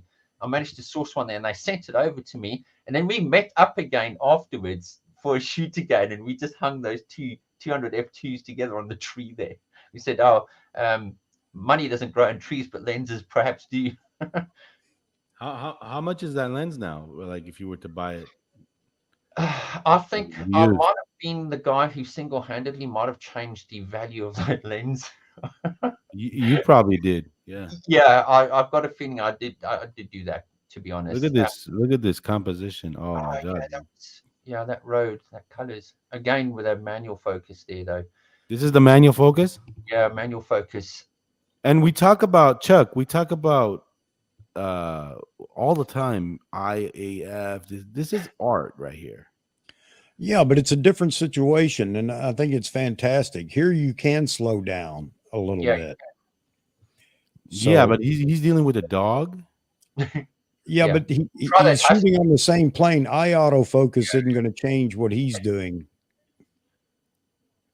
Yeah, but my whole point is that not everything revolves around what they harp about on YouTube.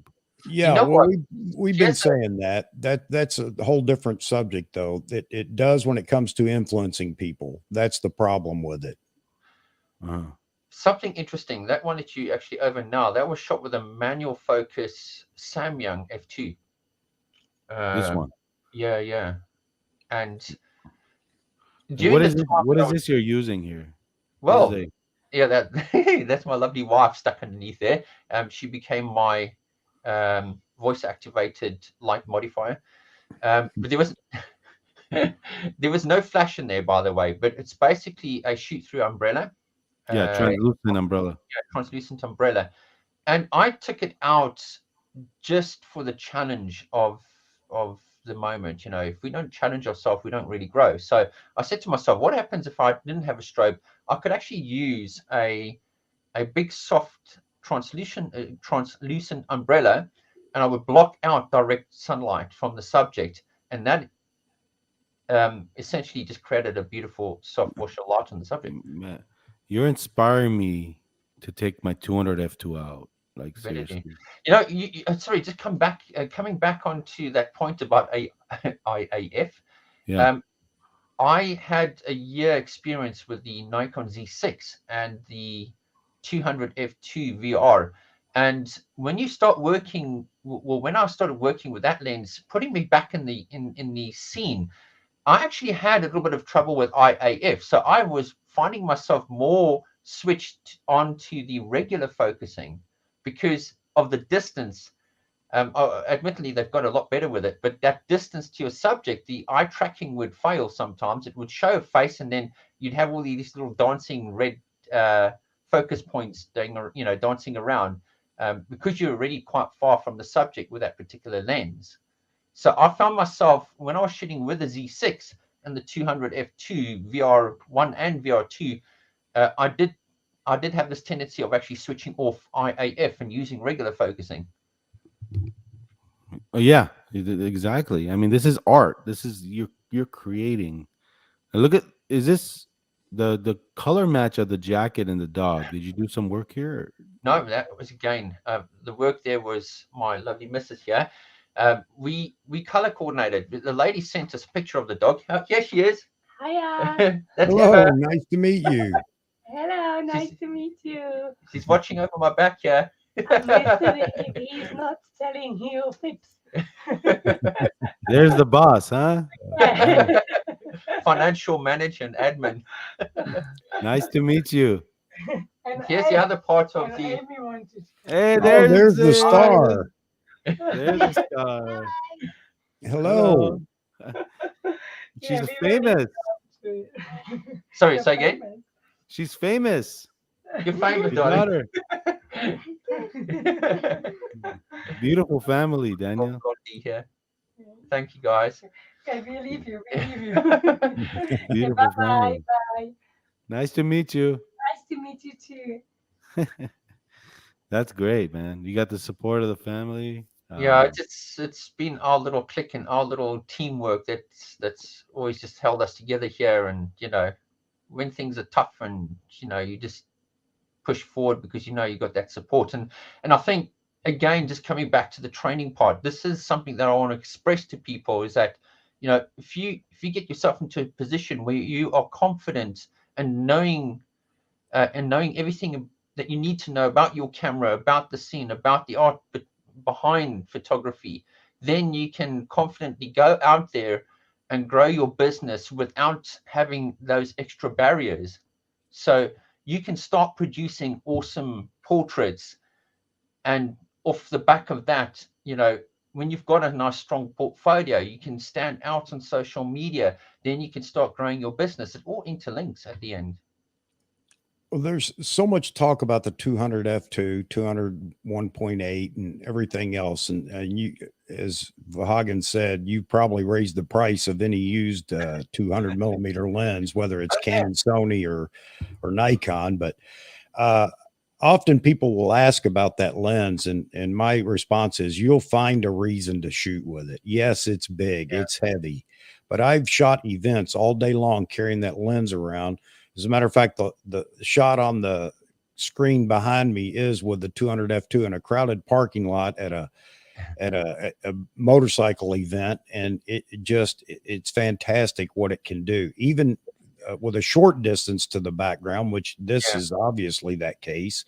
It still brings the subject out, and it's just a fantastic lens. And I'm not saying it's the only one, but there's just something magic about that 200 f2. Personally, the lens that I found that gave that similar sensation was, surprisingly enough, the 105 1.4 Sigma. Right. And I'm not sure if this is something to do with the physical design of the lens, because you'll notice when you look at pictures of the 105 1.4, they talk about it as being the bokeh monster. Okay. And you'll find that front element is quite big. And I'm pretty sure that has some kind of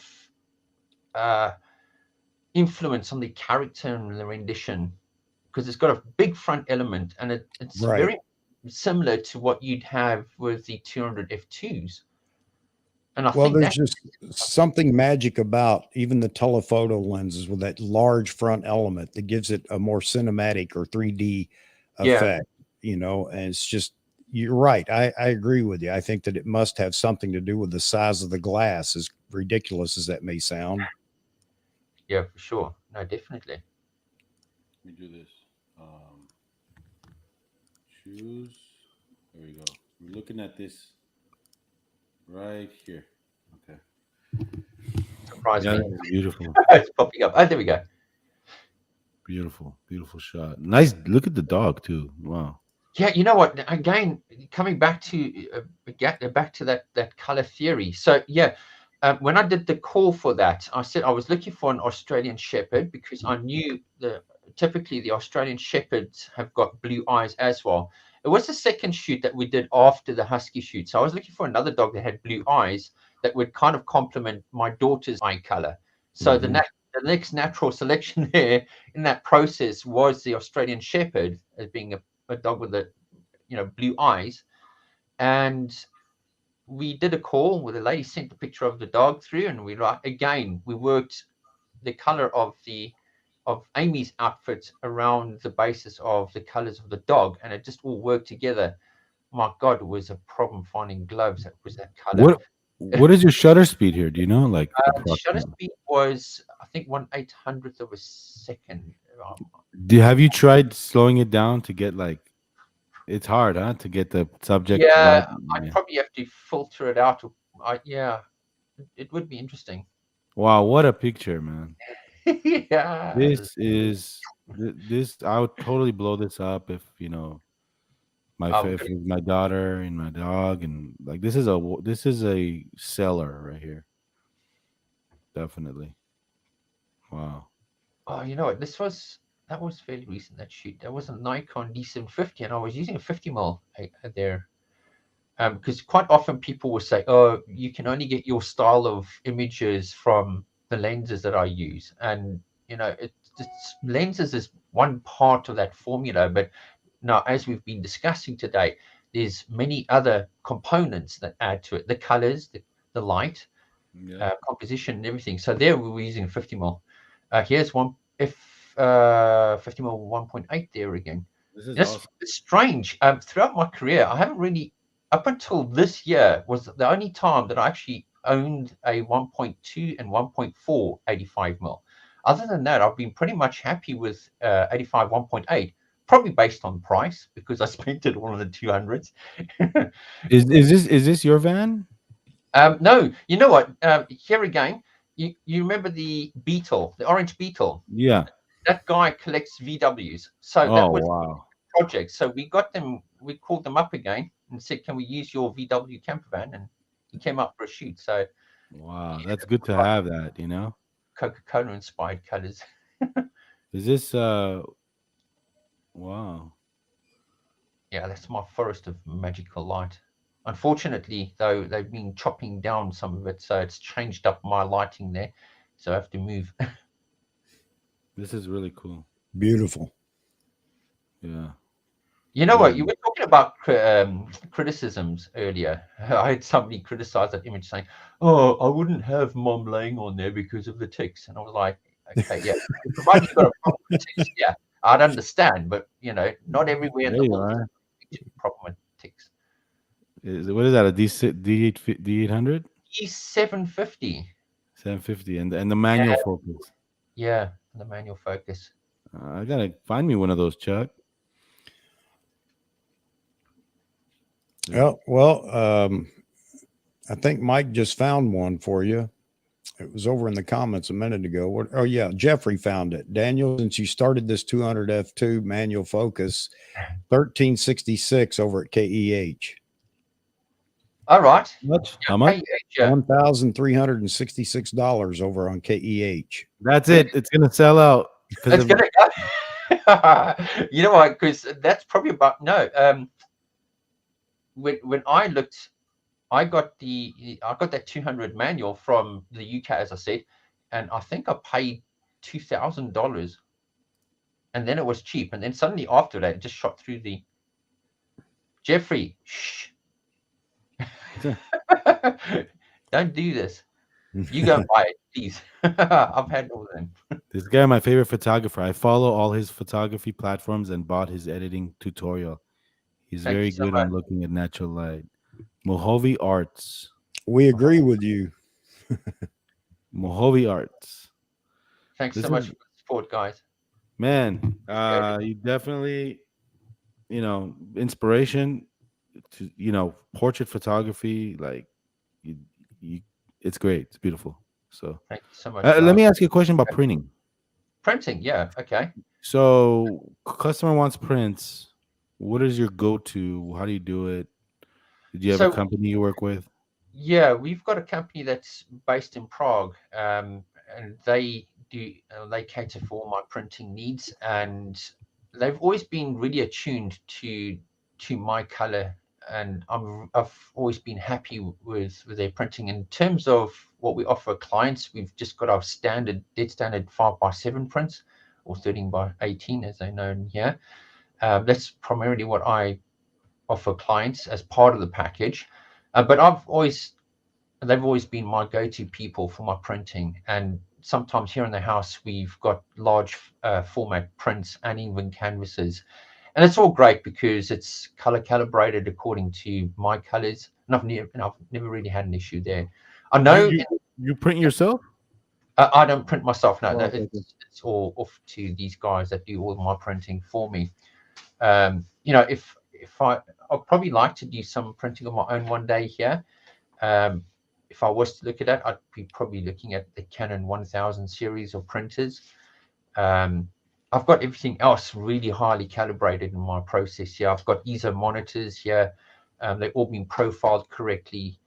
So, yeah, You have a because printing is like we can like imagine these prints up on a wall. Like I can imagine it on the screen, but when yeah, I we've got some really nice canvases of Amy.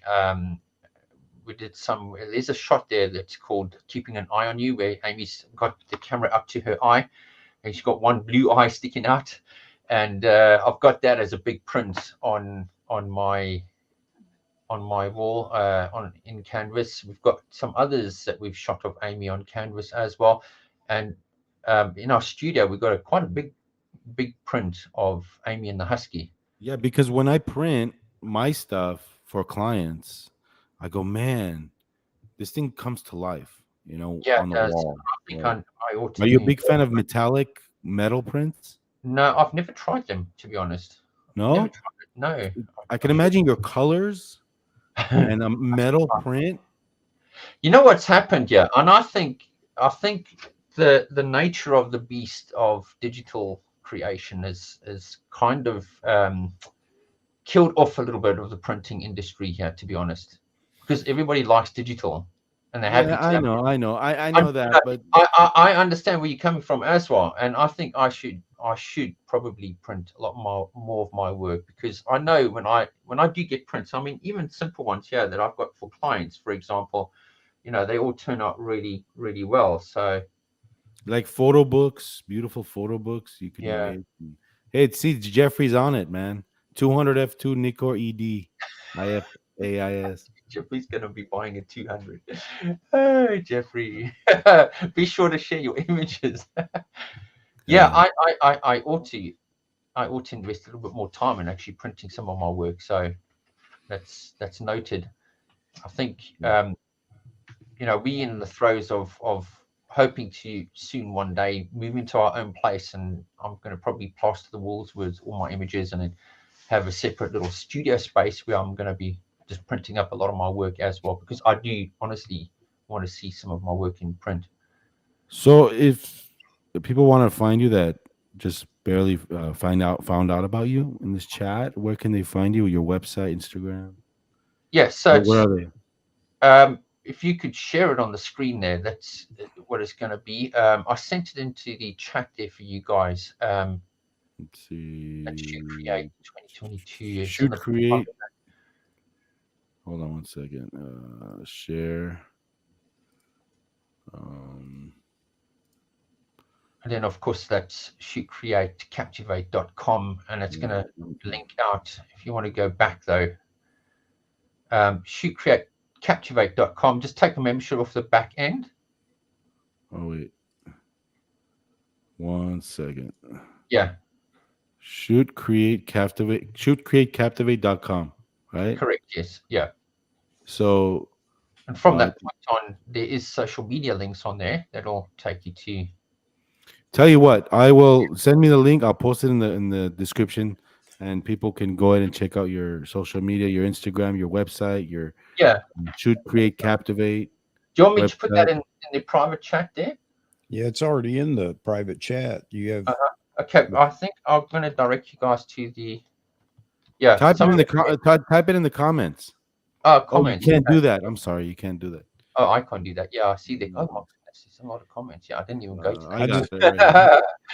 I can't either, Daniel. I copied it and I was going to paste it in comments, but I can't do that here. Okay, I've on my pasted end. it in the private chat there. So there's the 3 social media links, and then of course, I got it. yeah, just one more here. Oh, wait, that's your Facebook. Oh, wait. Let's have that right. Didn't copy as a. There it is.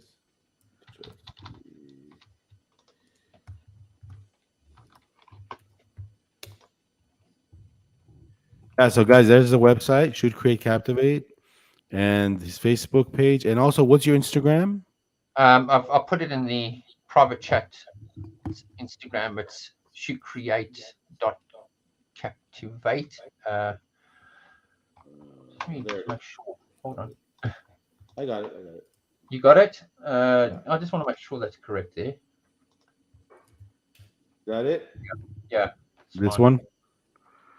Yeah. Show me on the screen. So that's your Instagram, shoot.create.captivate, right? That's the one. That's the Instagram. And Yeah. this is your tutorial website where you teach all the photography. And you're also on Facebook, right? Shoot Create. Yeah, Baruni. Yep. Awesome. Yeah, that's one. Yeah. You also have a YouTube channel. Yeah. Very low level there. Yeah. It's still to grow. It's Daniel Venter, right? Yeah. But yeah, this was great. Chuck, Sir, how you doing? doing great, man. I was just going to ask Daniel if I'm ever in the neighborhood in the Czech Republic, can I stop by and tag along on a shoot? Sure, if we've got something going on here. But you I get there so often, you know. No, but seriously, look into WPPI. Yeah. Have you been? Have you ever been? I've never been, and I'll probably land up there at some point. I guess It's in February or March. The industry they are there. Hello, Epi from Hi, Netherlands. Epi from Netherlands. I've got a few clients in Netherlands. Yes. So you're lucky, man. You have in Europe. There's beautiful places to shoot, like old buildings, and it's And I great. choose forests. You can how far is the travel from where you're at to like the other landmark locations in Europe? Oh gosh, I mean, we're 2 hours away from Austria, from Vienna in specific. Yeah. We're on the borders of Slovakia, so we can go to Bratislava. I'm 3.5 hours away from Prague with car. Wow. So there's a lot of directions there, and we kind of a central hub really to Europe. I'd almost guess there, because from Vienna, you can travel to Frankfurt, you can go over to Netherlands, you can pretty much travel all over the place. We can travel by car into Switzerland, which is one of the missions that I'd love to do for a little Heidi inspired shoot. So that's on the books for the future. But yeah, there's plenty of places to go. Hey, Daniel, what's the photo art by Daniel? Yes, that's another one. Yeah. It's another one. Okay. Yeah. All right. Well, this was fun. Thank you, Daniel. Thank you for coming and to the Vahagraphy Talk. This was number 32. Thank you so much for the opportunity. It's been awesome. Yeah, this was fun, Chuck. Oh man, are you kidding me? I'm kind of honored to sit here and chat with you. It's been fantastic. And again, at the sake of sounding corny, I'm a huge fan of your work. I mean, it's just fantastic. Thank you so much. So thank you so much for sharing all the tips and different things that you do when you're doing these shoots. I guarantee you there are a whole lot of people that will be out this week trying that. Yeah, guys, just get out there, practice as much as you can, because if you don't go out and shoot, you're not learning. And if you want to learn, give us a tinkle. Just before we go, I have a Yeah. gear question. Yeah, sure. So a lot of your photography talk is revolved around your work, your technique, your work. You don't really dive deep into gear, do Um, you? no, and I think it's probably because I don't want to be seen as a specific supporter of a particular brand, because I know there's a lot of influencers out there that do get parked off in certain brands. Like, you got Manny, who you might be seeing as a Sony guy. You got Joel as another Sony guy. There's a lot of Sony guys out there, and they talk about Sony gear. And with me having experience with multiple brands, I don't feel the need to talk about gear. If there's something nice in a particular camera that I really enjoy, I might mention it, like IAF. But beyond that, I just feel for me that it's just like tools. Like, You, a you, painter would be working with a paintbrush. He's not going to go and sit there with his mates and go, "Hey, have you seen this flare paintbrush? This gives you beautiful brush strokes like this." I don't know. I'm not that way inclined. you I could mentioned probably do. you mentioned IAF. You mentioned IAF, and you start laughing. Like Yeah, I I could care less about IAF. know. Yeah, but it isn't. It's not something that I talk about very often. I could probably do half a dozen reviews, especially on 200mm lenses. But yeah, I don't find the joy in that. It's right, but to me they're just tools, and I like to talk about the art really. All So right. Yeah. Yeah, it's the creativity. That's what the camera's for, and you do a great job with whatever camera you happen to be shooting. So that's just testament to all the other about cameras is just for marketing. yeah, I think reviews, and I know fair deal. It's fair to I'm not going to shoot down the camera reviewers because they've got their place in society. If you're a new guy getting on the market, you want to know everything about a specific gear that you might be spending thousands of dollars on. Right. So those guys are ultimately helpful, and they've helped me. I mean, if it wasn't for Manny, for example, I may not have decided to get a Canon 200 f2 adapted with an MC11 on my Sony kit. Are you talking But about because Manny I watched Ortiz? that video and I watched it and I thought, wow, this is pretty good. So I wanted to move to the Sony system because of the eye autofocusing and those little nice fancy features with the EVF and being able to see my exposures before taking the shot. Those all appealed to me. But I didn't want to leave the rest of my camera kit in the dust and go, "Oh, right, I'm not a Nikon guy anymore. I'm a Sony guy. I'm going to detest everything from that camp." I still got all my Sony kit. I mean, my Nikon That's a kit. fantastic point you make, though, that we hadn't even discussed. Is what you see is what you get. For natural light is a fantastic option. Yeah, and that's what really appealed to me. Having that ability to see that exposure and watching it live was something really awesome for me. And then on top of that, that added layer, which also kept me in the realms of mirrorless, was the fact that I could put a monitor on top of my camera and record my EVF. And with the world Yeah. being a bunch of content creators, it actually offered me another level of transparency of how I shoot. So I could teach people. I could also create reels for my clients. And on that subject, actually, if there's guys on this channel that are shooting Sony, you can actually record your EVF via your phone for that extra bit of content for your reels, for example. So the Sony imaging app, if you got it on your iPhone or whatever phone, you can actually just Oh, really? record. You can just screen record your phone's EVF. I mean, you connect your phone to the EVF of your camera through the Yeah. Sony app, and you've obviously got the live view Wirelessly? wirelessly, yeah, albeit a Wow. little bit laggy at some points, but you can still record those few seconds of viewfinder time that you could convert into a W- reel for. with all the information of the EVF. Yeah. Is that is I wonder if Nikon has that, or I'm maybe we just should thinking start about that. harping on them. Yeah, there Huh? might be some kind of app there for Nikon to be able to do that with. I'm sure there would be. Yeah. What is that app called, Chuck? You can do that. You can use your phone wirelessly with Nikon, but I don't know about capturing all the information on the viewfinder. But usually those apps those remote apps usually show you what shutter speed you're shooting at in your aperture and those kinds of things. So And Yeah, but we're talking about recording the EVF video, yeah, right? yeah, Is that what you're saying? yeah.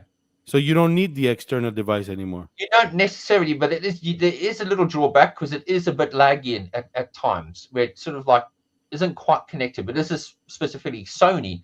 So, if I connect to my imaging app here, if I had to open it, I could just use my phone's recorder to record the EVF. You know what I mean? So, on your phone, when you drag down, you've got the ability to start recording.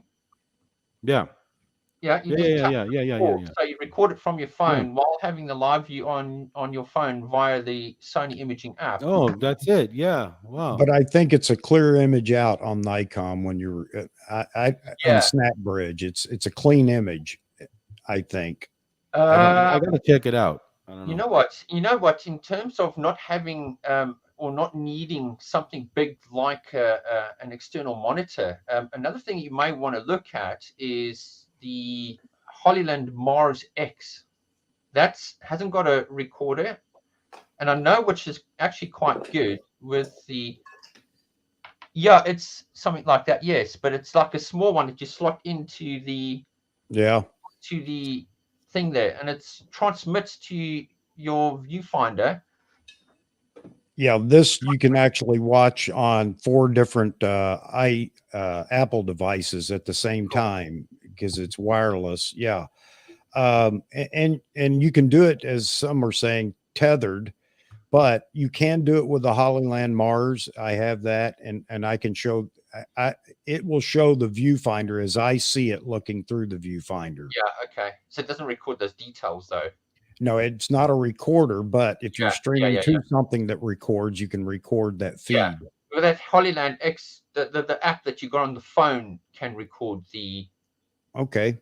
Yeah, you got a record facility in there and it records the video to your phone. I've done that for some of my snow shoots, so which is some of the reels that I've got on my. I gotta try that.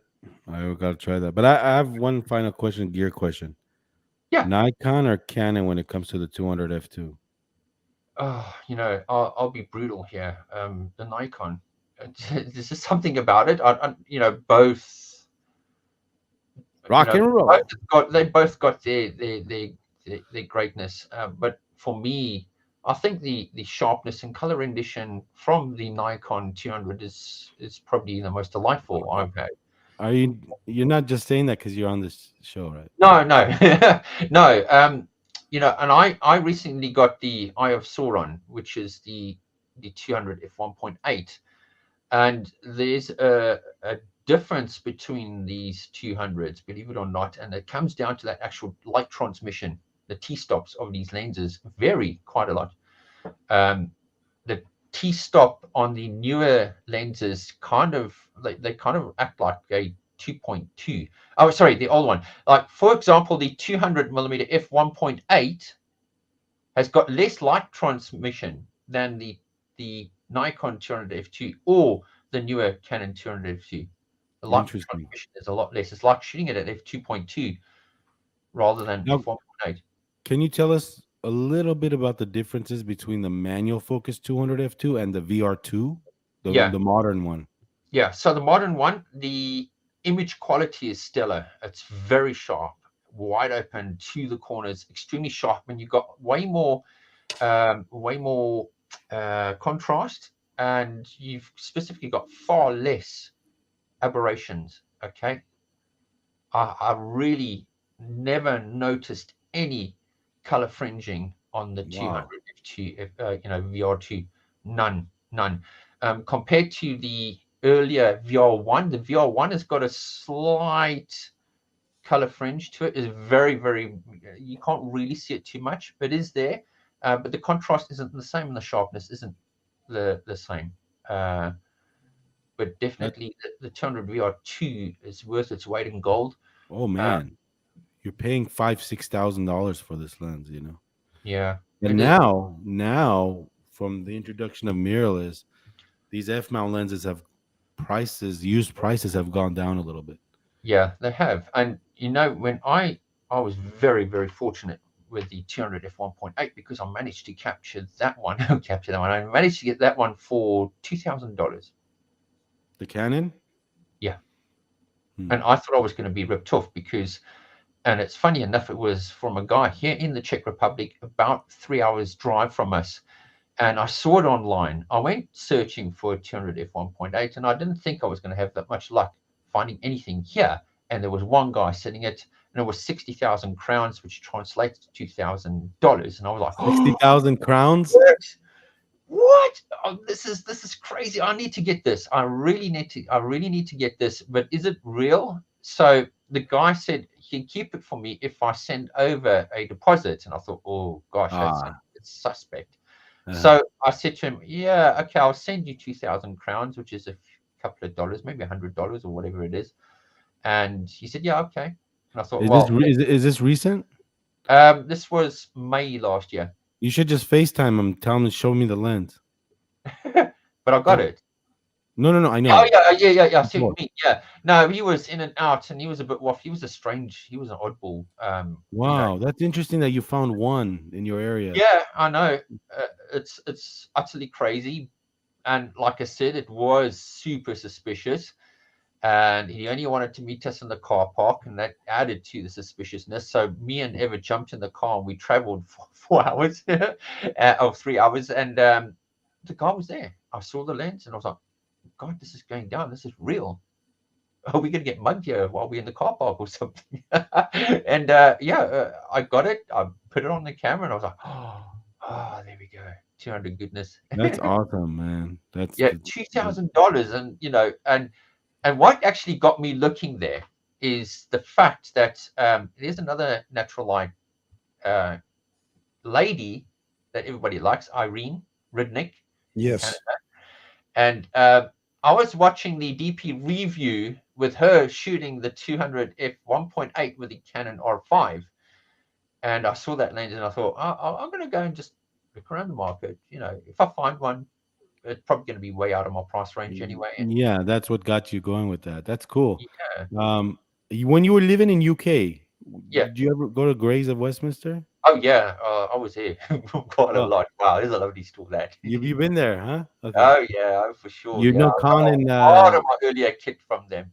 Did you meet Con and Becky? Becky, I think I spoke to Becky on the phone. But the rest of the guys I didn't know. I used to do a lot of shopping on their used section of their website.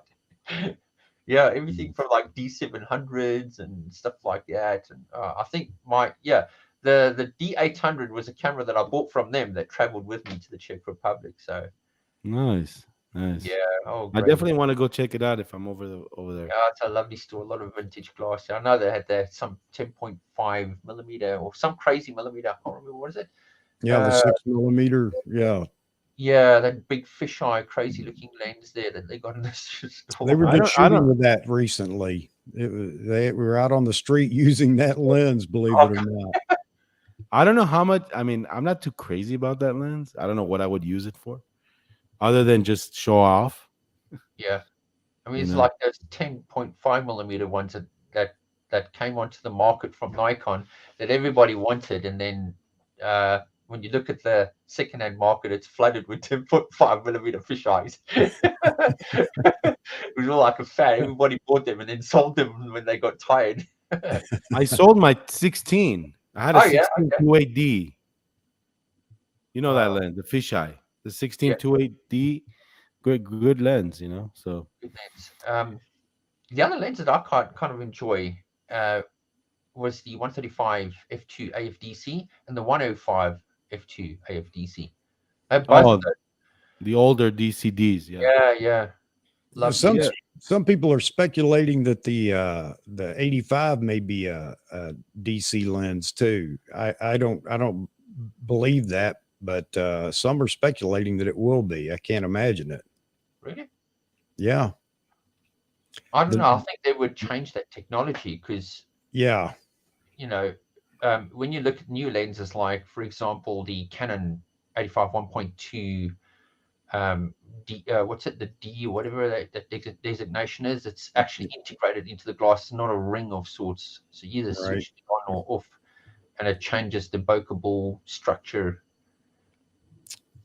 Yeah, the defocus control. I haven't played with the original DC lenses, so I don't know anything about it.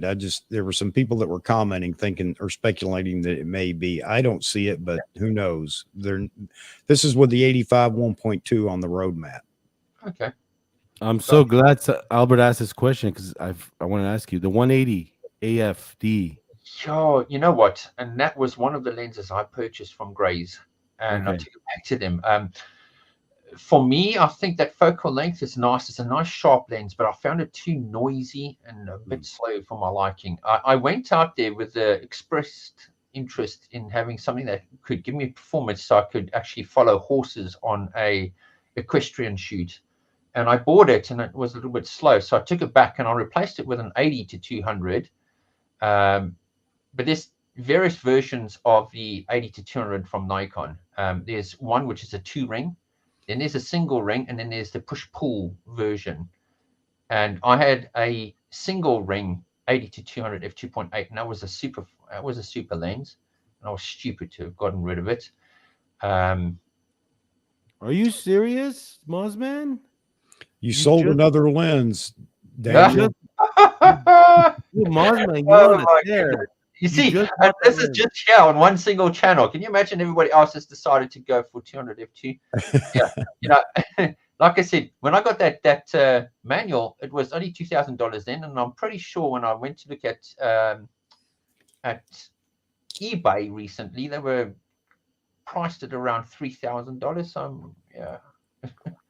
Yeah, KEH. I better call him up and show him this clip. You know what I mean? Wait, Mozman, which lens did you buy? That older one, the 200, the manual focus. I think that'll be interesting, because that was just what somebody pointed out there. He's on a tear. The Mozman, he just ordered the 800 PF 6.3. Cool. The long telephoto. He's on a tear with lens. Man, you're. I would like to actually try the 300 manual f2.8. 300 manual? About the older one. Yeah, the older one. I'd just like to see what kind of rendition there is from that lens. It's also man. The older one, yeah. You know what? That was who was it? It was Jeffrey that was talking about that 200 manual, wasn't it? Yeah. There I do it. I gotta call up KH, man. Hey, seriously, we should do a shootout. Compare lenses. All right. Well, this was fun, Daniel. We don't want to keep you too long. We went over 2 hours and 7 minutes. I love talking about this. So, well, you're welcome back anytime. Yeah, awesome. I'd love to do and you're welcome back on Chuck's stream as well, AP Studios. Absolutely. Anytime I will be happy. Yeah. Anytime you'd like to just jump in and chat with photographers, and cool. You're more than welcome. What I'll do is I'll on my future guests, when I have guests, I'll just send you an email to the link, and you could just pop in at any time. Cool. I'll do that. Yeah, awesome. So, like I said, like if I have guests coming in, and if somebody pops in, they might not stay the rest of the show. You could stay for 20 minutes and take off, Mm-hmm. So you're not obligated to stay the whole 1 hour or 2 hours, especially when I have a main guest on. You know what I mean? Like, you can come in and out. So, but this was great. Nice meeting you. Nice meeting your family. Wonderful. Yep. Your photography is beautiful. Chuckster, thank you, Daniel. Thanks, Chuck. And you can catch this. You can watch this again on Vahagraphy Talk. This was number 32. Wonderful. I was number 32. Yeah. So. Okay, guys. Everybody in the chat's going to be rewatching it, and that's testament to just how much they enjoyed your talk, Daniel. Great stuff. Thank you, guys. Yeah, I got to do some SEO on this video. Yeah, like the title. You just type in 200 f2, okay? Yeah. Thank you, Daniel. You're amazing, Chuck. Enjoyed meeting you and your beautiful family. Keep up the great work, man. The creativity is just off the charts. Thank you so much, guys. Right, take care. Have a good afternoon. Go and have lunch now, yeah? Yes, sir. Okay. Cheers now. Good night. Bye-bye. Good night, Daniel. Hey, good night. Great guy. Fantastic. Great guy. Hope you guys No enjoyed offense to anybody you've had on as a guest, Vahagan, but I think Daniel's my favorite. it. Yeah, great guy, man. He's so personable, and anybody that creates what he does is just fantastic. So Yeah. And Mosman, you're crazy. He just bought the lens, man.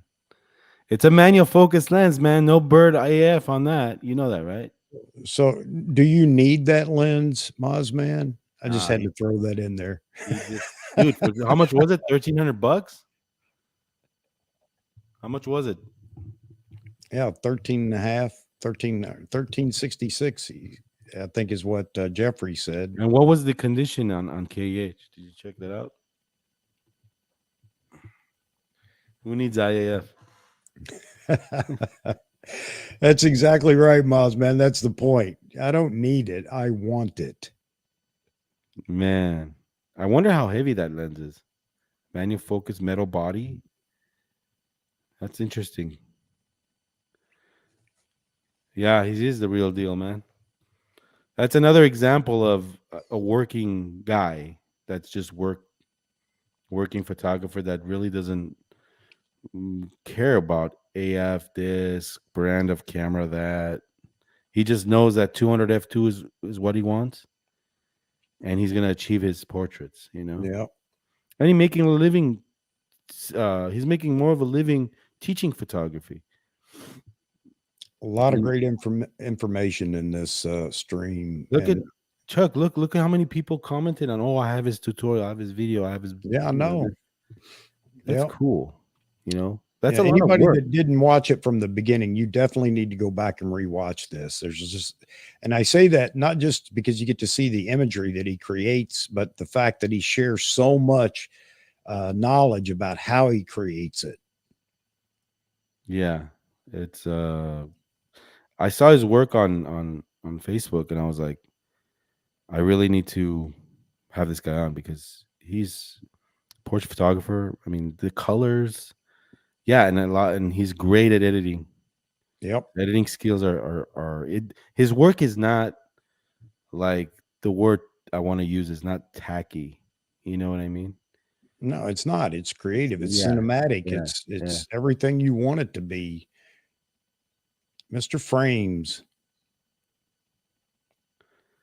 Hey, Frames is in the house. Oh, well, he's been listening. See, he didn't even comment. He was just listening the whole time.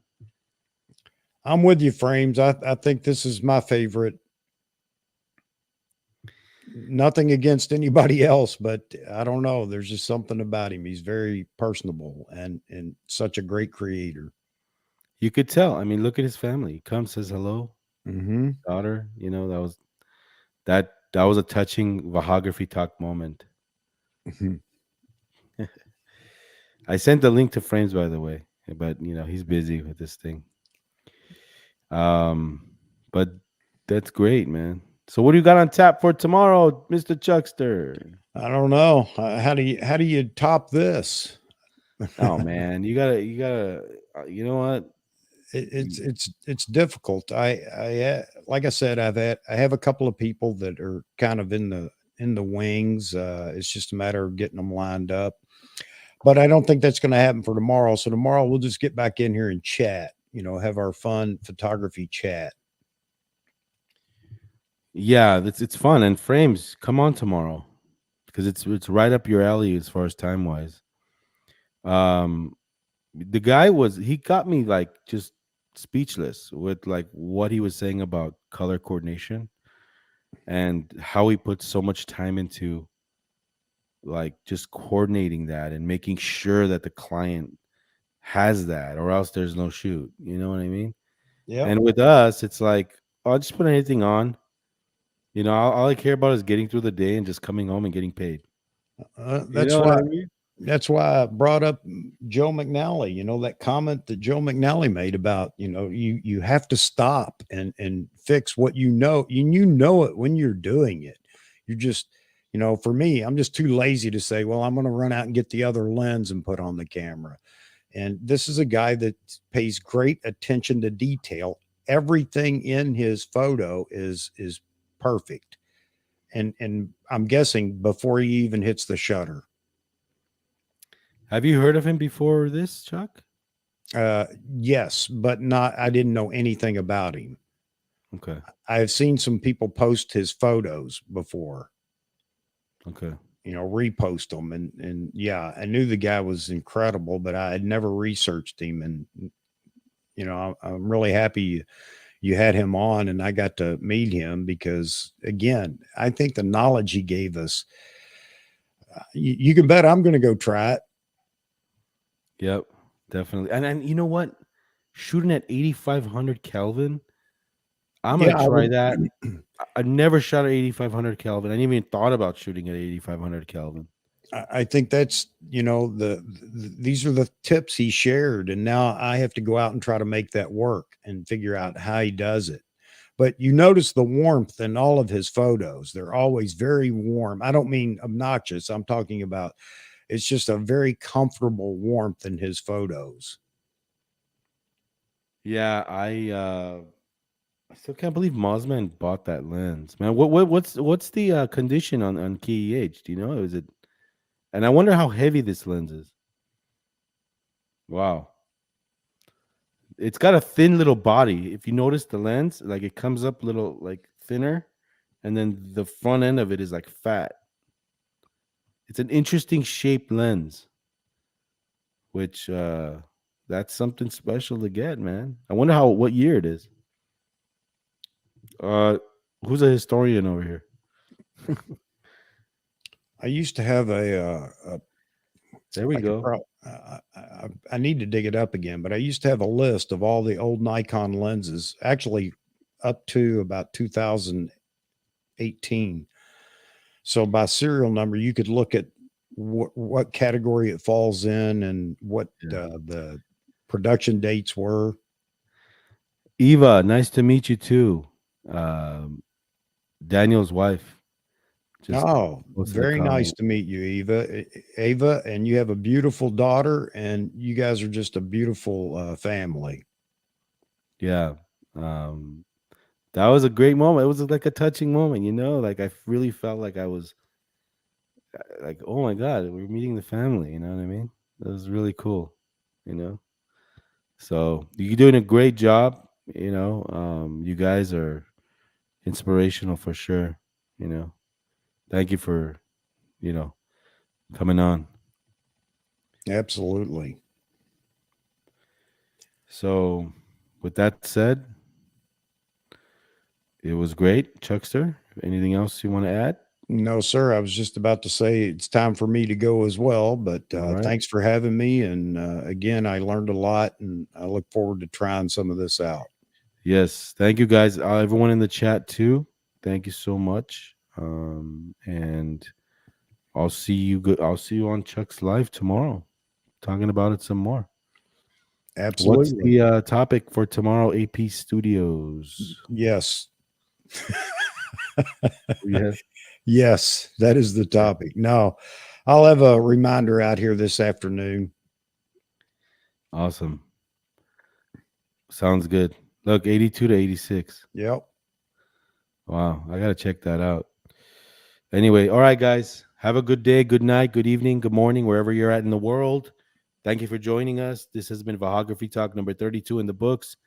And what a great talk with an amazing portrait photographer from the Czech Republic, Daniel Ventur. This is Vahagraphy.